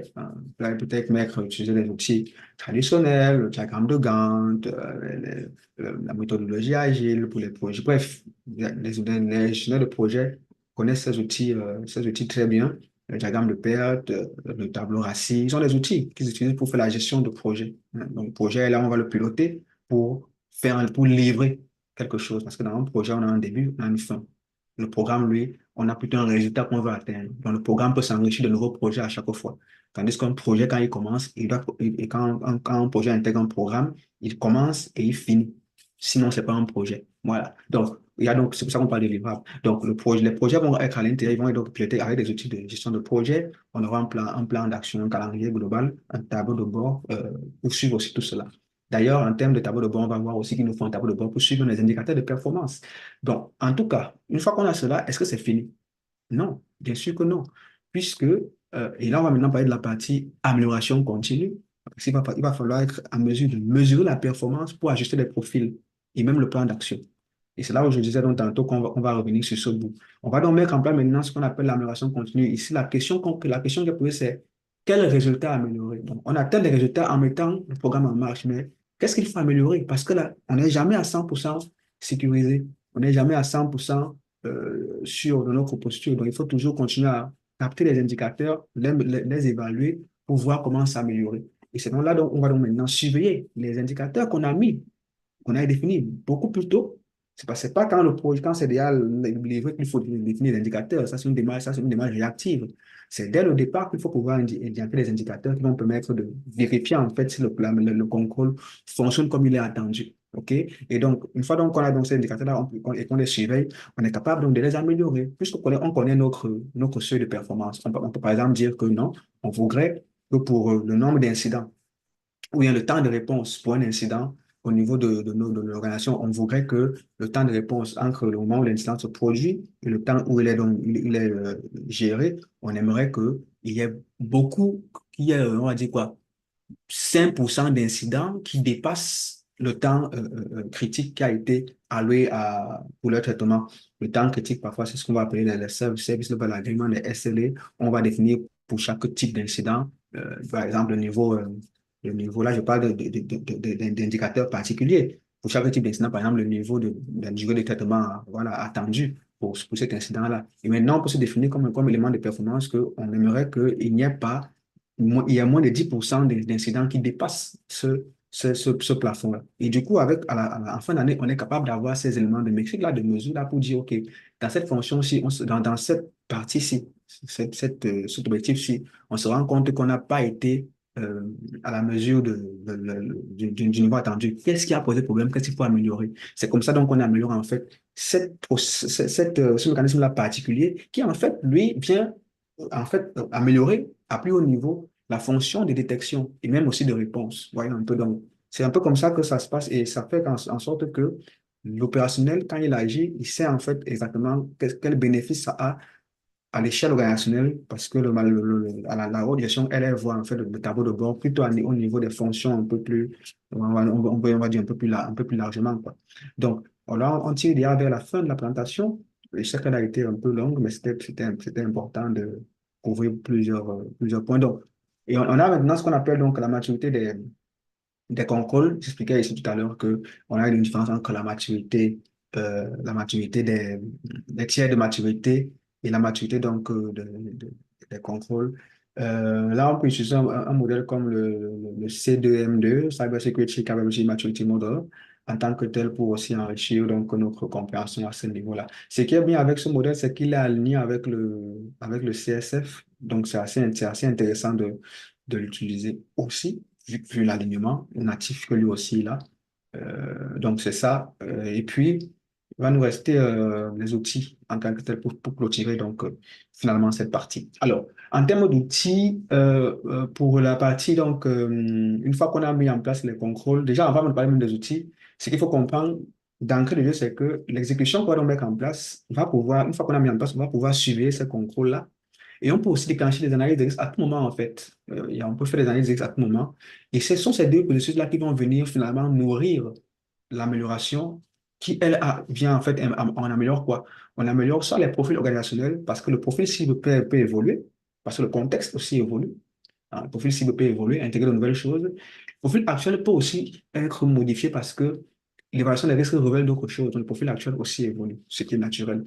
Mais aussi le plan d'action, forcément. Parce que si, après une année de risque, après une surveillance des contrôles, je peux détecter une nouvelle chose qui nécessite peut-être de mettre un nouveau projet en cours ou une nouvelle initiative en cours. Et puis, donc, on va modifier le plan d'action. Donc, la boucle, en fait, est instaurée. C'est comme ça donc, on va nous parler maintenant d'une organisation qui a un plan de cybersécurité qu'elle est en train de faire vivre et qu'elle fait monter donc progressivement en maturité.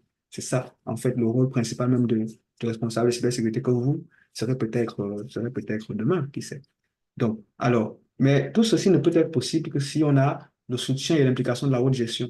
Voilà, il faut toujours garder les pieds sur terre pour être sûr que vous avez également le soutien de la haute gestion pour pouvoir donc mener à bien ce genre de projet, d'initiative au niveau à l'échelle de l'organisation, puisque ça touche en fait toutes les couches de l'organisation. La cybersécurité, ce n'est pas une affaire des IT, ce n'est pas une affaire d'un secteur ou d'une direction, c'est vraiment une affaire de toute l'organisation. Donc, il faudrait que toute l'organisation, en fait, comprenne, et pour cela, vous aurez forcément besoin d'une forte implication, de soutien et d'une forte implication de la haute gestion en tant que telle. Voilà. Et donc, pour ceux qui veulent retenir plus simplement donc les quatre points qu'on a abordés, la clé de compréhension ici, c'est papa. Hein? C'est une clé de compréhension simple que je donne à la fin de cette présentation pour vous aider à retenir. Le C, c'est la compréhension du cœur. Comprendre donc le cœur du cadre. Le P, c'est le profilage. Créer les profils, comme on l'a vu. Le AP, c'est l'amélioration et la planification. Voilà. Autant pour moi, l'analyse et la planification. Donc, on a profilé, on analyse, on voit le gap, etc., le risque et tout. On planifie, on sort de là avec nos projets, nos programmes donc, de cybersécurité, donc un plan d'action pour être plus simple. Et puis, on va pouvoir améliorer en continu. Voilà. Ce sont les cas que je voulais partager aujourd'hui avec vous. Donc, si vous avez des questions, je vais être disposé à répondre à ces questions. Merci. Merci, Monsieur Bettin. Merci pour cet exposé. C'est vrai que c'est quelque chose de très, comment quelqu'un disait, deep. Ce sont les notions qu'il faut prendre avec beaucoup de pincettes, mais qui vont être très utiles pour l'avenir. Donc, sans plus tarder, on va continuer avec les questions. Alors, je vois que Daryl Bill Awawan a demandé quelle est la différence entre la catégorie gestion des risques dans la fonction fonction gouvernance, pardon, et la catégorie évaluation des risques, la fonction Oui, identification. je pense que j'ai répondu à peu près à cela. C'est pas la même chose dans la mesure où la catégorie gestion des risques, en fait, on met le cadre de gestion. On définit le niveau de tolérance au risque. Ça, c'est une fonction de gouvernance. Le niveau de tolérance au risque, la méthodologie d'analyse des risques que l'organisation va suivre, parce que les organisations ont des méthodologies parfois diverses et variées qui viennent même de plusieurs cadres de gestion des risques, plusieurs façons de gérer les risques. Vous allez voir parfois une organisation qui utilise en même temps le ISO 27001, le RMF du NIST, et puis après, ils mettent encore du FAIR dedans. Bref, c'est au niveau donc de cette fonction-là, en fait, l'organisation, de cette catégorie, l'organisation définit en fait c'est quoi la gestion des risques à ce niveau. Maintenant, l'évaluation, au niveau de la fonction d'identification, là, quand on voit l'évaluation des risques, en fait, c'est l'évaluation proprement dite, quoi. Donc, c'est l'utilisation donc de ce cadre-là pour donc, avoir maintenant donc, une idée donc des risques qui sont dans l'organisation et puis les gérer selon le cadre qui a été défini au niveau de la gestion donc, des risques. C'est ça. Alors, quelles sont les meilleures pratiques que vous recommandez aux organisations souhaitant démarrer un projet d'implémentation du NIST CSF 2.0? Il n'y a pas de meilleure pratique en tant que telle. J'ai dit ici que c'est il faut un soutien de la haute gestion. Donc, si vous êtes le manager, parce que ça ne peut venir d'en haut, bon, ça peut aussi venir d'en bas, hein, ça dépend, mais je veux dire par là que la meilleure pratique, c'est ce que je viens d'expliquer là. En fait, ce sont les quatre clés pour réussir à implémenter dans le NIST CSF, mais vous avez besoin de la haute gestion.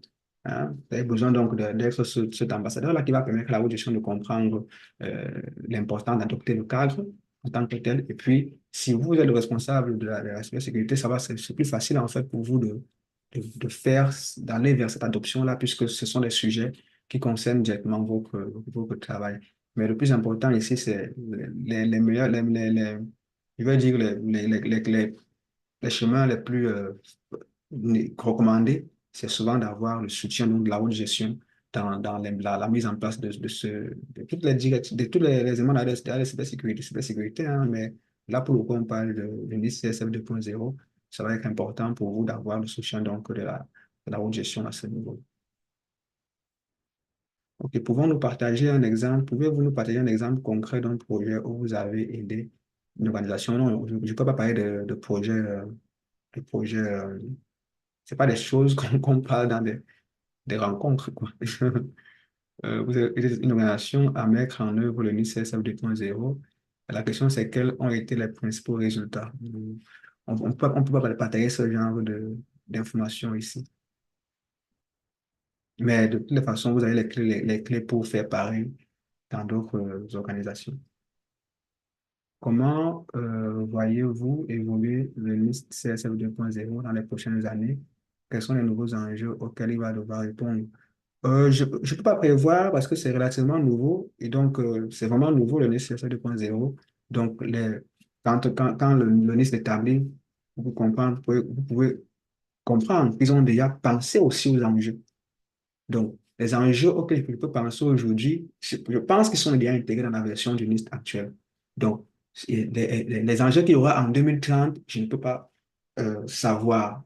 Mais je comprends que dans la version, par exemple, actuelle, les questions qui sont liées aux enjeux que nous on connaît actuellement, c'est-à-dire l'intelligence artificielle et tout ça là, sont pensés dans le cadre. Maintenant, si vous avez une technologie qui, elle, est liée à l'intelligence artificielle et vous voulez utiliser le nécessaire 2.0, vous allez créer votre profil en fait pour cette technologie.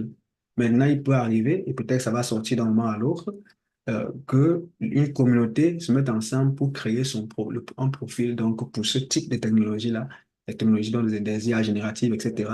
Et ça ferait qu'une organisation, par exemple, pour une raison que j'ignore, a besoin de sécuriser un actif donc lié à ce type à cette technologie-là et il veut le faire en restant le cadre du CSF, elle va utiliser en fait finalement cette base d'informations-là pour créer son profil organisationnel.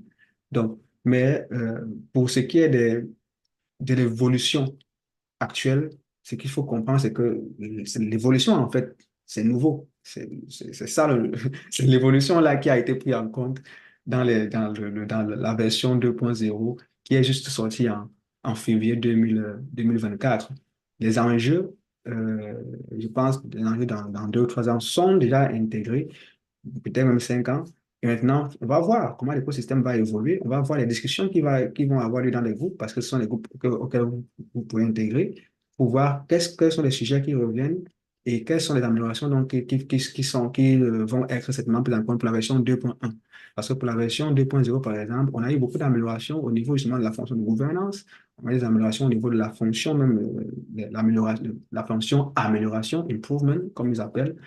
On a eu des améliorations au niveau de euh, la structure qu'il y avait dans la compréhension de la fonction de protection. On a modifié beaucoup de choses. Maintenant, par exemple, ça cale aussi bien avec les sujets cloud en tant que tel. Donc, bref, il y a des ajustements comme ça qui intègrent déjà finalement la question que tu es en train que tu es en train de poser. Maintenant, comment est-ce que les discussions vont évoluer avec la nouvelle version? C'est là où on va peut-être voir les tendances nouvelles avec le quantique, par exemple, l'informatique quantique, les ordinateurs quantiques, etc.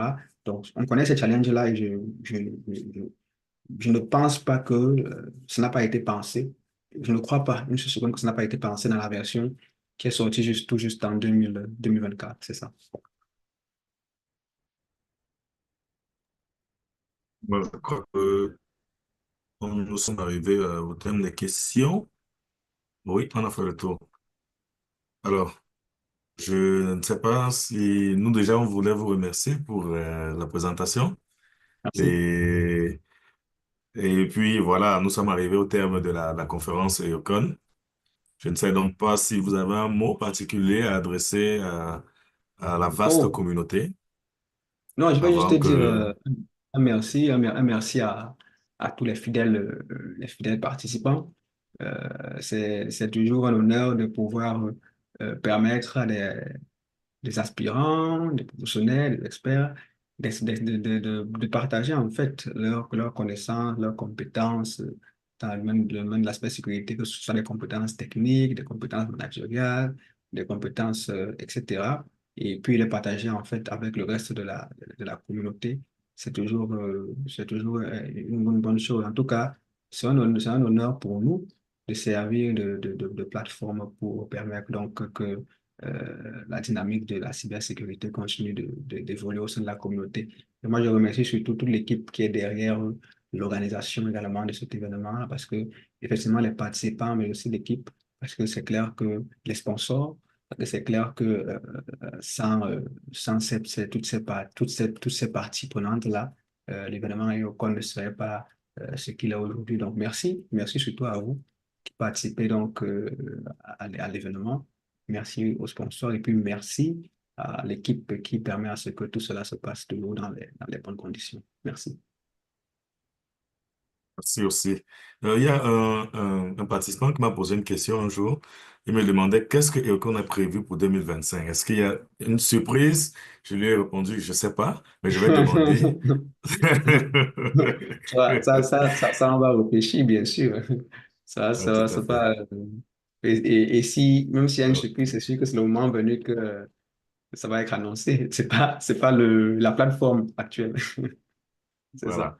OK, merci encore à tout le monde ici présent. Merci à M. Bertin Abéné pour cette brillante présentation. Merci, Merci. nous vous remercions tous pour, voilà, pour avoir participé à cet événement. Septième édition des EOCON s'achève et nous passons à une autre étape, notamment la préparation de l'édition 2025. Nous voulons remercier bien sûr nos sponsors, notamment Examboot, que nous vous recommandons d'ailleurs d'aller visiter pour des potentielles certifications dans le domaine de l'IT et de la sécurité informatique.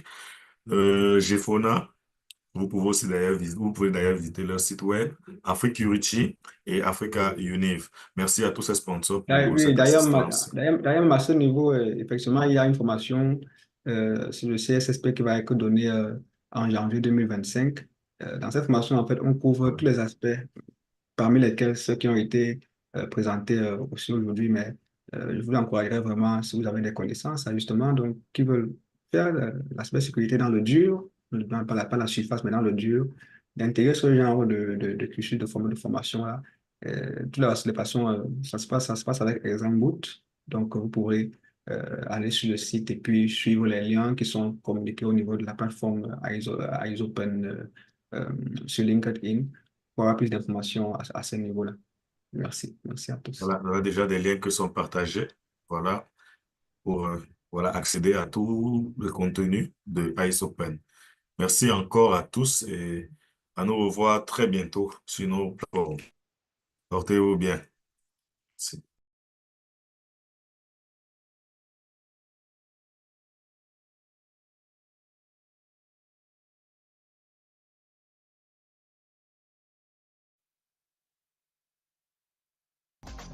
Attachez vos ceintures. Si vous souhaitez devenir un expert en cybersécurité reconnu dans le monde entier, notre bootcamp CISSP est votre billet d'or. En un mois seulement, vous maîtriserez les 8 domaines du CISSP avec l'aide d'acteurs certifiés et expérimentés. Notre méthodologie pratique comprend des études de cas, des ateliers pratiques, des simulations d'examen sur notre plateforme ExamBoot. Et le meilleur dans tout ça, notre programme est conçu avec flexibilité pour s'adapter à votre vie professionnelle bien remplie. Pourquoi obtenir la certification CISSP? C'est simple. Bénéficier d'une reconnaissance internationale et vos opportunités de carrière, décrocher des postes mieux rémunérés et plus responsables. Ne manquez pas cette chance de transformer votre avenir professionnel. Inscrivez-vous dès maintenant et profitez de notre tarif spécial pour les 10 premiers inscrits avec le code promo CISSPJAN 25. Tic, tac, le temps presse. Scannez le QR code sur votre écran et inscrivez-vous dès aujourd'hui. À bientôt.